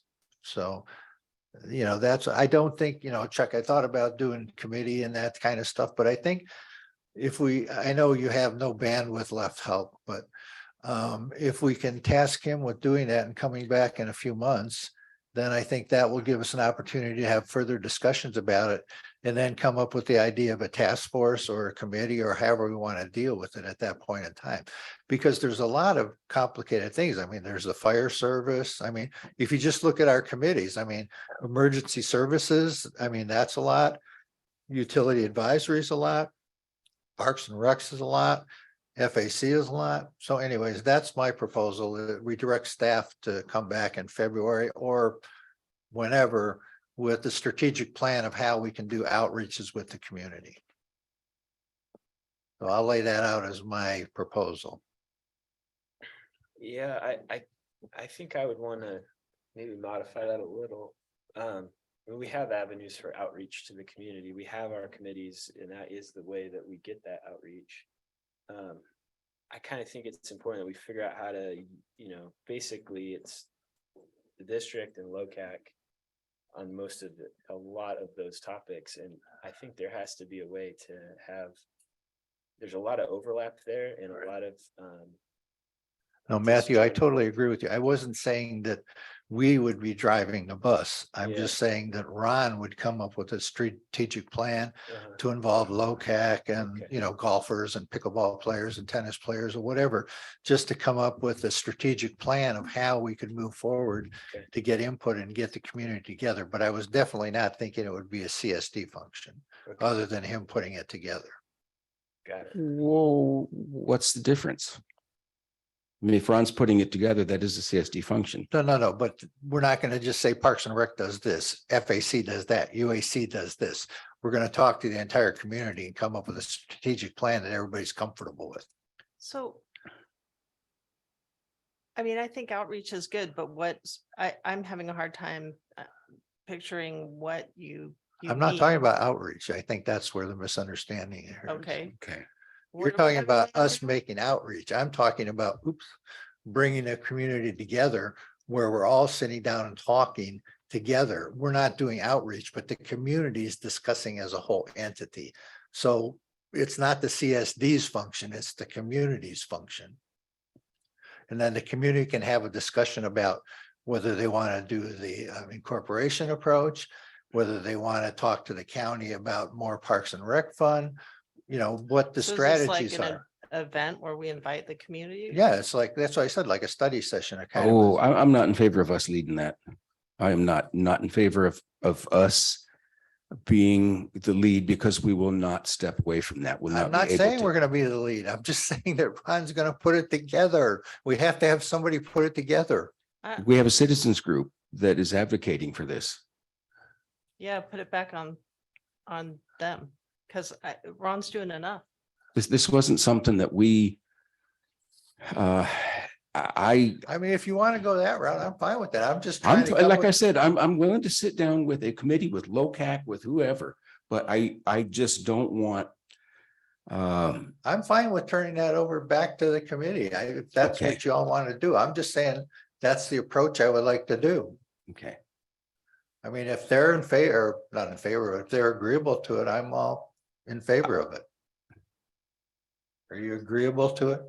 Yeah, they're agreeable to it, so I'll change my thought to say Receive and file report. receive and file report, and then we work with that committee to come back at some future date, period. About LOCAC and CSD meeting, we used to do that. I know. Well, I do think that we do need to work on that unified approach with the county. And that's something I know Ron has been talking about for a while, so. For a long while. I would advocate that we, in approximately 2 to 3 months, come back with a more formal plan about how we could do that. Well, if I could chime in, Yeah. definitely, I agree with everything we've been talking about, incorporation, probably not the right time. This group, perfect timing to, start talking about the needs. We sit at Parks and Rec, we sit at UAC and all these committees, and we're hearing this dire need. And if you step away from pickleball and tennis and the dog park and all that, there's just a lot of things this community lacks. I've talked about working closer with LOCAC. I think this is the time. I mean, based on what we've heard tonight, from that, we can see how organically that grows and where we can bring in Rotary, Kiwanis, all these other organizations that do a lot of programs and services, people helping people. We've got a lot of things going on in this community that are positive. We just aren't well coordinated yet. Well, and that's what I was proposing that Ron do, and then this was brought up. I mean, in the past, we used to have joint meetings with our committees and LOCAC. I mean, I remember chairing a few of those committees. So, and those were, I thought, very, very productive because we'd have a joint meeting with UAC and them, or a joint meeting with the ESAC and them. And then we'd find out, rather than just the 5 committee members, we find out from another organization what they thought the important pending issues were. So, I mean, I just think if Ron can work together with them and come back in a few months with a strategic plan, that's still what I think we should do. I'd be in favor of a joint meeting. I think that's a good idea. We used to do that all the time. We'd Yeah. have several a year with LOCAC, Yeah. like once a quarter. Right. Well, Yeah. just for time's sake, I'm more than willing to help coordinate that, whether we come up with a plan or a strategic direction. There's different ways to kind of frame this where I'd like to see you come up with a strategic plan, and then we don't have to. that means I sit and have talk to about- write something. Well, though. we don't have to come up with 50 different options and discuss them. You can come back with a single recommendation based on your discussion with LOCAC, and then we can nitpick that. Well, I think that, the directions provided to staff is that we, the board wishes to see more LOCAC outreach in joint More meetings in the community future. outreach. It's more community outreach. No, I think the community outreach for the incorporation, I think that is a separate. No, I'm not talking about for incorporation. I'm just talking in general. Yeah, and I think it'd be important to advertise those joint meetings for public comment and receive the community's input at those meetings. Right. I think that would be a pretty streamlined approach. Let me start working on it and I'll report out next meeting. Yeah, one of the things that we used to do, I know Richard knows this, at the beginning of the year, we would have a study session where we would have whiteboards and then talk about what the top priorities would be for the FAC, for the EAC and UAC. And then we'd have a study session that was open to all of our members and anybody in the public who wanted to come. And then we would come up with the work program for the upcoming year based on that meeting. So maybe that's something we want to consider next year too. Sure. I mean, that's just something that I know Richard and I were intimately involved in, so. So you're volunteering, Richard? So the direction that we're. Keep your arms clenched if you don't want to be. Okay, so the direction that we're saying that we potentially would be providing here to staff would be to increase our LoCac outreach, look at joint meetings, report back at a future meeting. And look at just general outreach or outreach in general too as part of that. Okay. Okay, do we have any further discussion or do I have a motion about? I'll make that motion. Okay. I have to take my trash out tonight. Tomorrow's trash day and it's still raining. So If you wait, it might stop. might stop, yeah. Okay, well, I'll second then. Okay, all those in favor? Aye. Aye.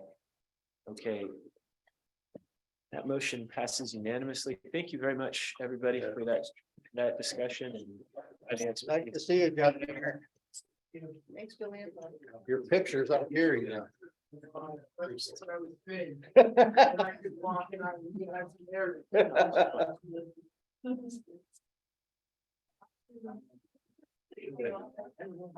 Nobody's interested in the. I had the cereals evening. I had a feeling. it was gonna do that. CHP. knows what they got themselves into. Yeah. Goodbye, adversarial.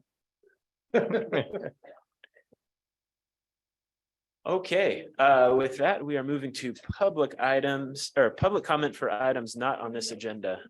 Do we have any public comments for items not on this agenda? If you're in the boardroom, please come up to the podium. And if you're online, please raise your hand. That would be good, yeah. I was late. I thought maybe you'd already done this. Richard Margetson. The audience is small. Yeah, no, that's There was a great. time when these meetings were televised on TV and everybody would watch because of the sewer issues, and we got the word out to thousands probably back then. Anyway, next Saturday, Needs and Wishes, 17th annual. Starts at 10 at the community center, ends at 7. We close the silent auction at 6 o'clock. Most of you have been there and know about it. What I want to highlight a little bit though is just give you the highlights of the entertainment schedule. 1 o'clock is Dave McBride, singer-songwriter from the San Francisco area. 2:30 is the fabulous community choir led by Colleen Wall, who used to be the music director for the middle school and Morro Bay High School. 3:30 is, and I'm not going to say the Japanese name because I always get it wrong, but it's the Japanese taiko drummers are back. That's 3:30. And I think the room's going to be packed for that. Yes, it will. And then 4:45, we have a new group this year, a ladies senior ukulele group that practices once a week in one of the members' garages, and they've been practicing like crazy Christmas music. So they're going to go till, they said they can probably go to 5:45. As you know, everything in the room that day was donated. The use of the hall was donated. So every penny raised from this event, every penny raised goes to the two charities, SLO Nor Clinic and 40 Prado Homeless Service Center. No overhead, nothing off the top. And just on a little side note, Rupert Challens from the Nor Clinic sent me an email last week that we've been giving them part of the proceeds, not the majority up and not half up until the last few years, but giving them proceeds for 9 years. And he emailed back that we're at 141,000 we've given the Nor Clinic. And the reason that's important is their premise is that for every dollar donated, they can provide $100 worth of medical care. Because all of the doctors, dentists, optometrists, they all donate their time. They have none of the doctors get paid anything. So that 141,000 is equivalent to $14,100,000 worth of medical care. And that amount has covered all of the people that from Los Osos that have attended the clinic in the last 9 years, plus some. I thought that was amazing that from that event, we're covering all of the people from Los Osos because they tracked that. And last year it was I think it was 1.4 million of medical care from Los Osos was provided from the Nora Clinic. So anyway, hope to see you next week, 10 o'clock, the 10th. Chuck may have something additional, but I think, did I hit everything? You didn't talk enough about all the different kinds of things you can do that day. There's a silent auction, there's a bake sale, there's a toy shop. If you need toys for the people on your Christmas list, get down there. It's a great place to buy toys. And the other thing is, for years, people have come and bought toys and put them in the barrels for Operation Santa Claus. Last year, we had amounted to 7.5 barrels. So it's a great way to do it. We have a gift certificate table, food, raffle. What did you make last year? 53,159 in one day. In one day. Well, it's a one-day event. Yeah, I think you worked a little harder than one day to put it on. And early returns it's going to be another good year. It's a great event. I'm going to piggyback on that because remember the Christmas parade precedes your event. So you can come and enjoy the parade, assuming it's not raining, have a good time, go over there, buy everything in the place and go home happy. Or are you It's gonna plug the pancakes or not? Uh-oh. Pancakes before. That's right. Come on. Just a last minute. This event was founded by myself and Jerry Walsh. Jerry Walsh retired a few years ago. Her and her mother moved to Michigan. She and two of our friends from Michigan are coming back for the event. Oh. So she will be there this year. So thank you. Nice. It's a great place to shop for kitchen appliances, believe it or not. I think I've stocked my whole kitchen there at the silent auction. Whatever you want after the parade, you can buy there. I haven't seen refrigerators there, Chuck. Well, right. We Anyway. could get you one, Lindy, if you want one. I'm sure Richard could line it I want a up. front We'll loader figure, washing, we'll figure a way out. front loader washing machine, water saver. You have to be able to hand carry them out. I don't mean to be a damper, but I feel like we have our sheriff and our fire, and I would ask that in the future that our agendas take all these reports first, and then we go into our general action items. We do that at LOCAC, and it allows them to stay if they want to and hear stuff, but we just put them through some kind of grueling things that maybe they didn't really want to hear. So maybe the next agenda, we could put those, let all the reports go first, then do public comment if you want, or do the action items. So, and I just wish everybody a happy holiday and happy rain. Okay, any further public comment for items not on this agenda? There's no public comment online. Okay, let's go Oh, ahead excuse me. and move to our administrative committee reports. Chief Province isn't here. We do not have a fire report, though. He did send over the new formatted report. Those come out on the first day of the month. There's copies over by the front door if anyone wants one. And just remember, please review these and provide any comments about like it, don't like it, additional information you want to see, etc. So we can nail these down. I see there's a legend on the back, so thank you for that. You did ask for that, didn't you? I did. Yeah, nice. Okay, so do we have the sheriff on the Zoom? Yes, Any- Sergeant Coys,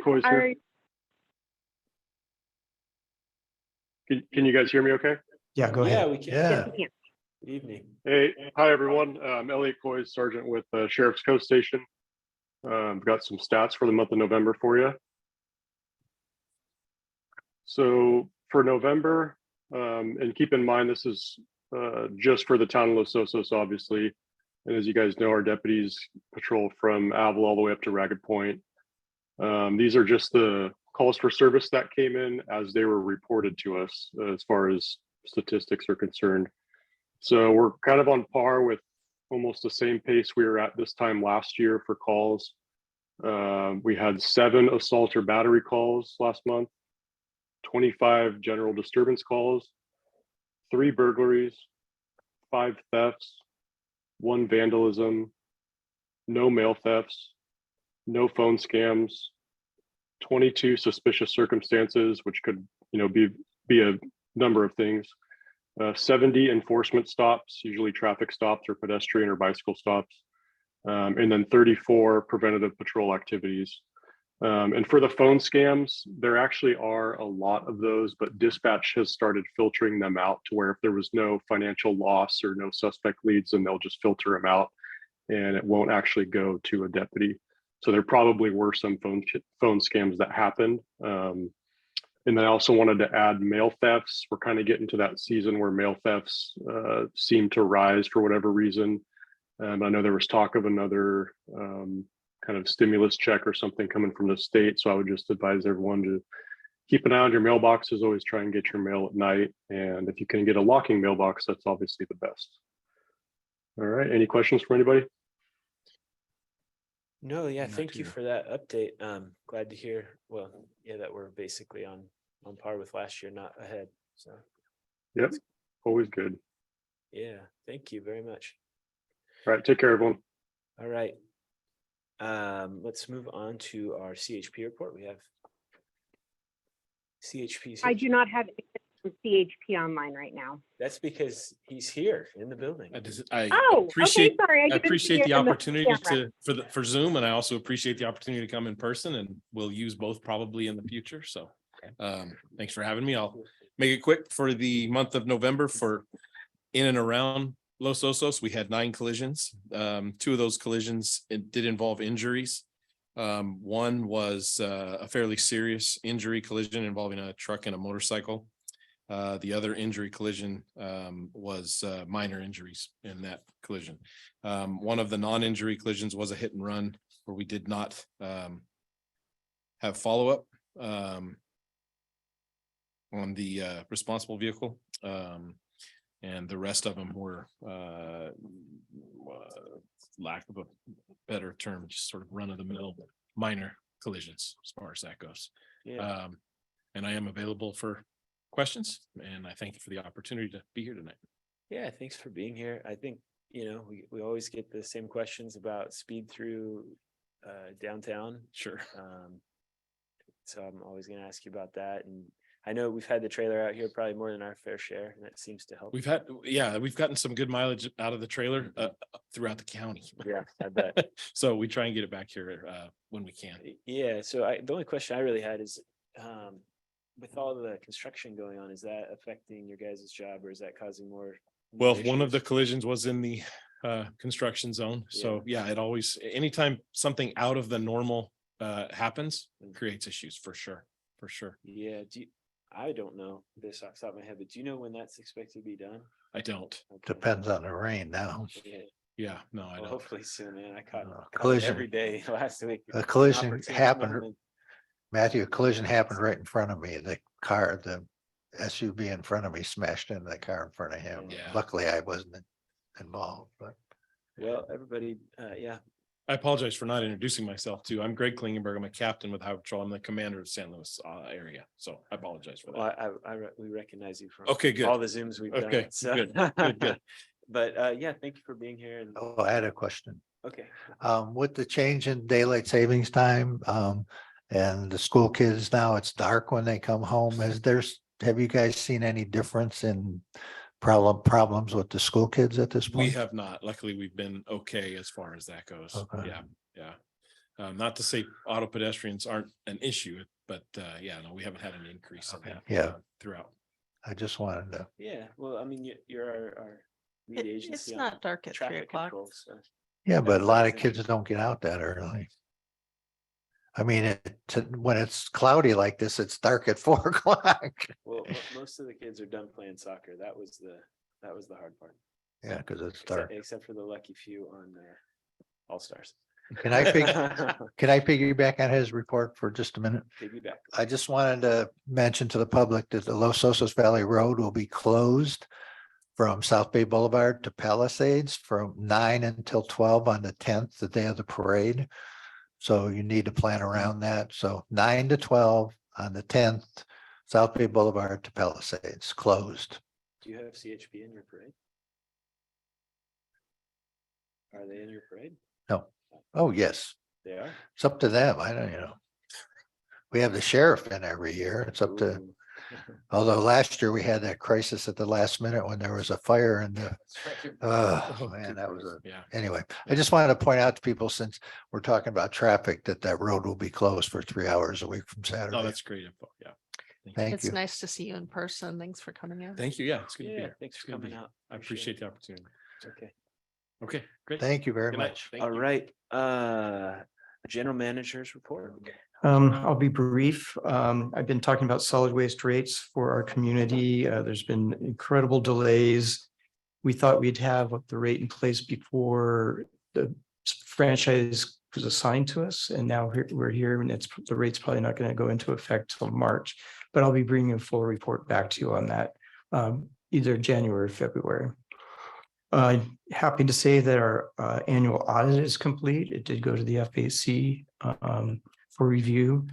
And we'll bring it to the board on January 5th. And finally, just real quick, been coordinating with Golden State Water Company on a looping water pipeline looping project that they're bringing, connecting the Cabrillo system down through the east side of our Cabrillo Basin property, across some county right away to the Highland Drive area. I was able to negotiate some fire fuel mitigation for them coming down the easement. That will help on lot 41, we call it, that we've had the Cabrillo Property Owners Association has been wanting work done for the 3 years I've been here. And we finally are getting U.S. Fish and Wildlife Service on board for us to do that. And of course, our drought reminder, it's wonderful to see this rain, but it's not enough. Please continue to conserve water. Okay, thanks, Ron. Next is me, Parks and Rec. Meeting report. We had a lively meeting with mostly discussing pickleball and tennis. But really the issue is not so much the details of this activity versus this activity. It's an issue of an underserved community in the realm of Parks and Rec. Ron and I met with the president of Los Osos Little League. He's advocating in the community for additional like sports fields, sports complexes. One of the important pieces that I think came out of that meeting, Andrea Luker brought up existing contracts between cities and the school district, like Parks and Rec. I guess it would be,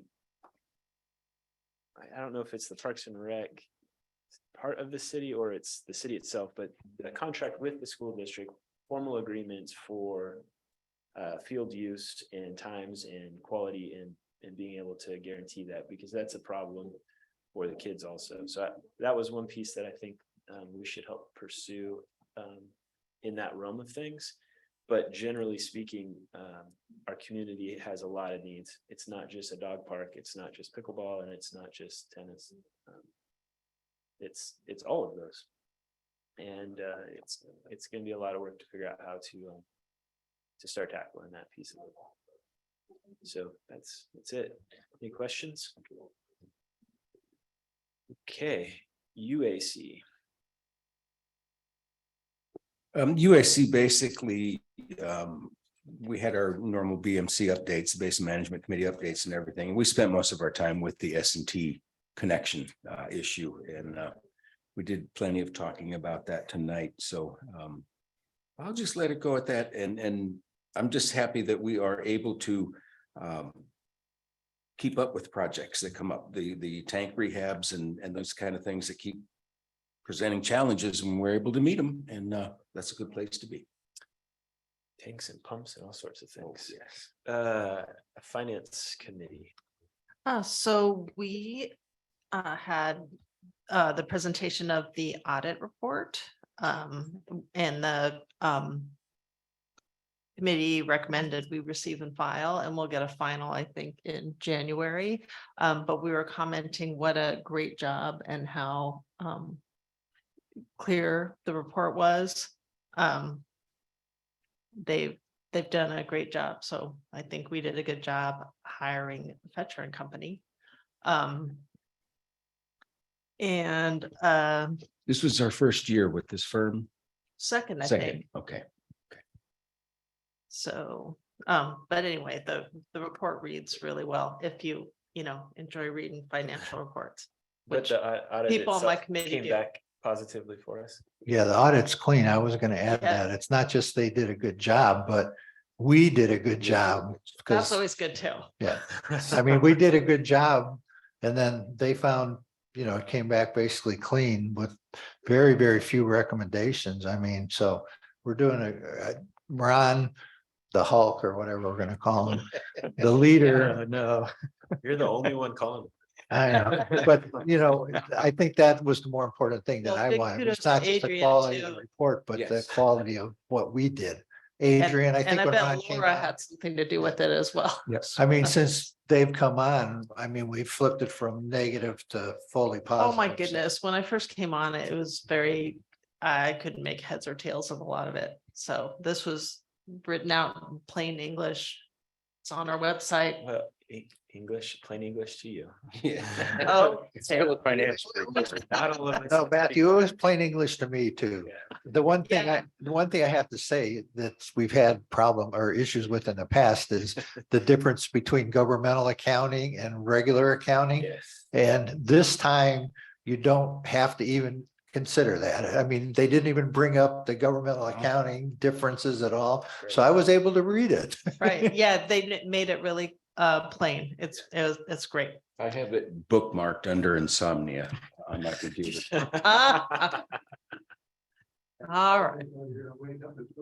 You're gonna wake up in the middle of the night wondering, wait, $4,222.14. Where did that 14 cents come from? Okay. It's So been the a long committee evening.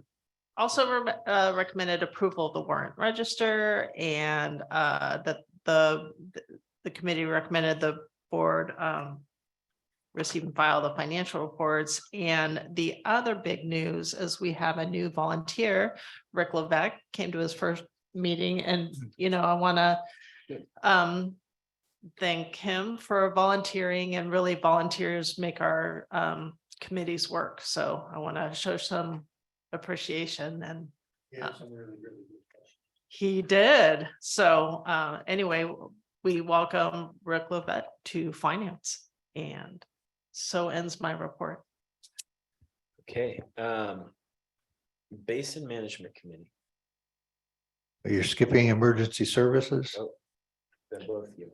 No, I was not able to attend either, so. Right, we're on Troy, those. Troy took emergency services, sorry. Okay. Basically, we had a very good meeting. We talked a lot about the Station 15 building condition assessment coming up and the expectations, and we got our consultant under contract this last week. So we're going to get underway with our kickoff meeting next week. We talked about the standard of cover study that we're going to try to modify, but the purpose of that study is to help us complete our strategic plan. Bob Newman and I are working on that to get that to a point to get a consultant in to help with that. Anyway, overall, it's a great meeting, great group, as well as all our committees. Great, thank It's you. just good to have that active again. Yeah.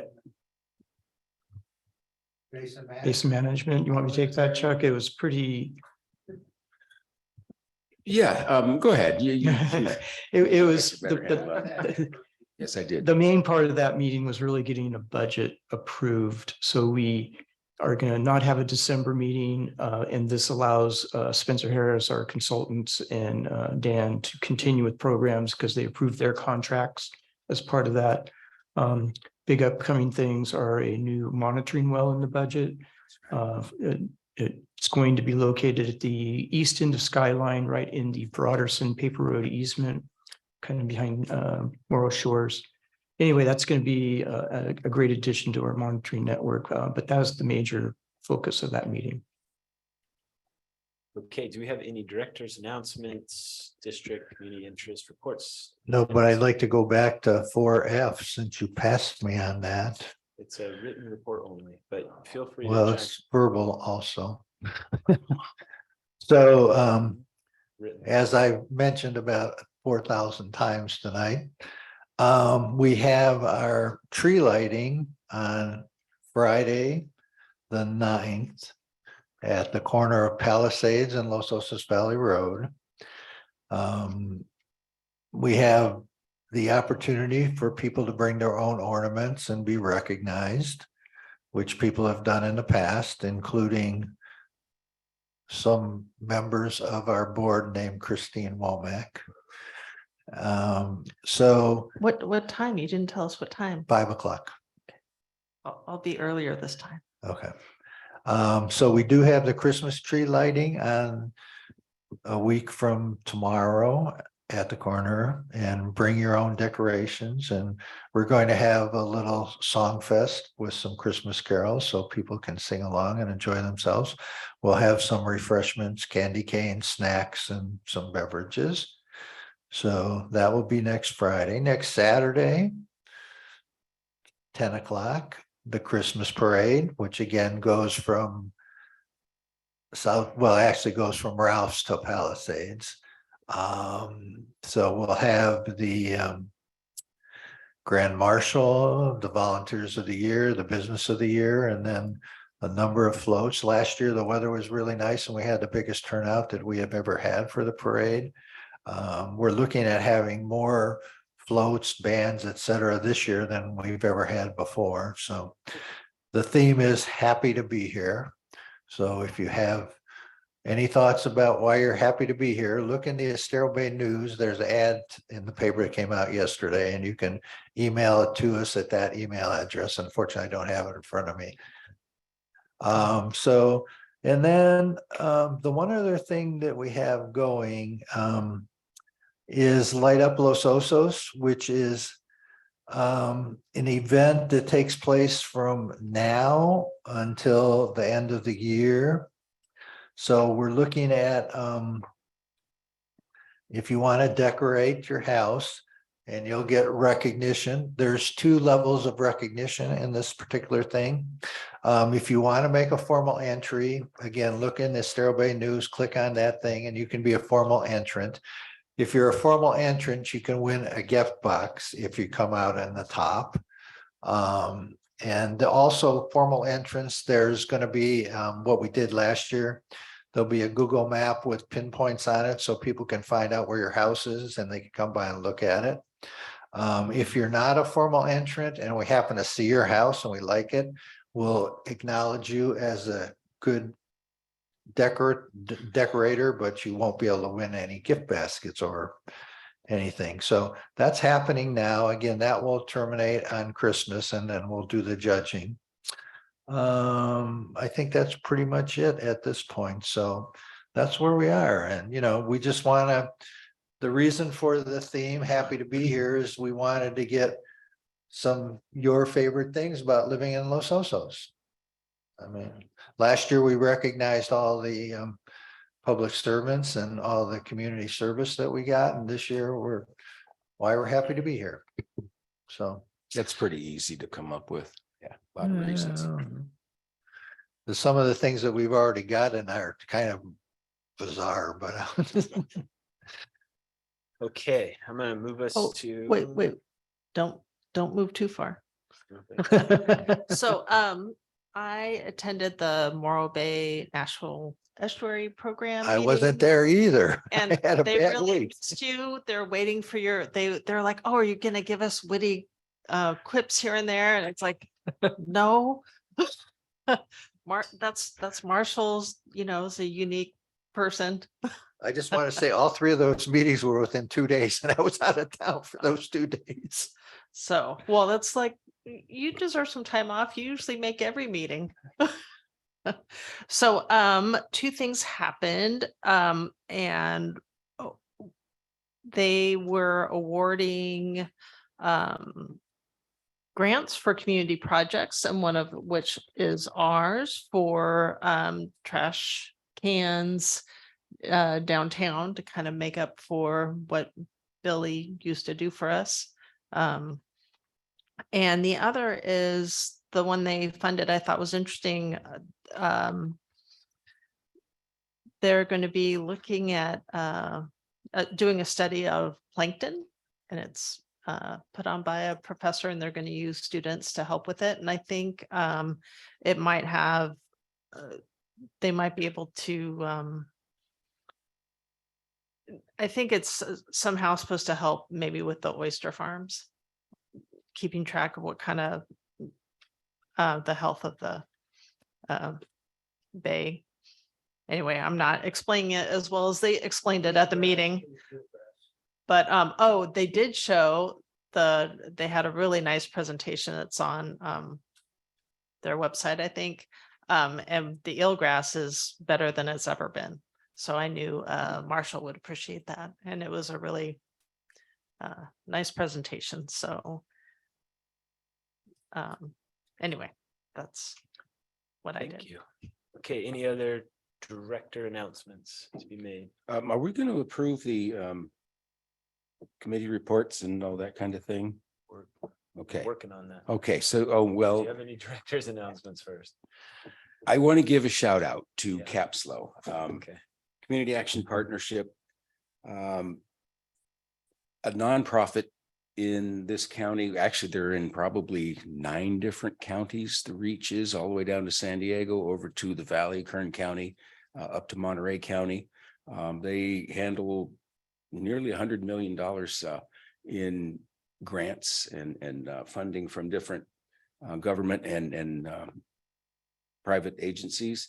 And they recently won a $5 million Bezos Award to be handed out over the next 5 years to be used for homeless services and all the kinds of things that Capslo does. They're involved with the Oklahoma, the parking situation there, the parking encampment, and early childhood education, assistance with energy bills, all kinds of good things. But that $5 million Bezos grant is a big deal.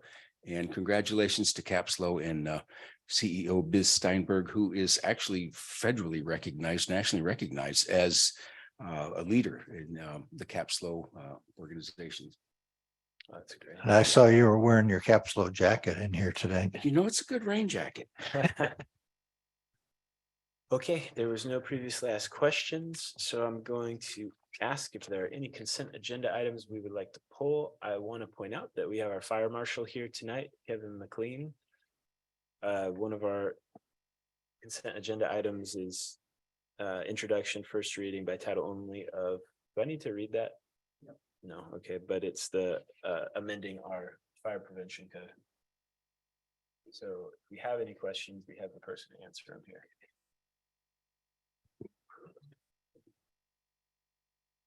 This is an annual. I like that you provided the strike through copy and there weren't a whole lot of changes. So Yes. I don't think I have a whole lot of questions. Did the year changed? Yeah. Do Okay. you want to take public comments so I can make a motion? First, anybody has anything to pull, right? No. Okay, public comment for items on the administrative committee reports and the consent agenda.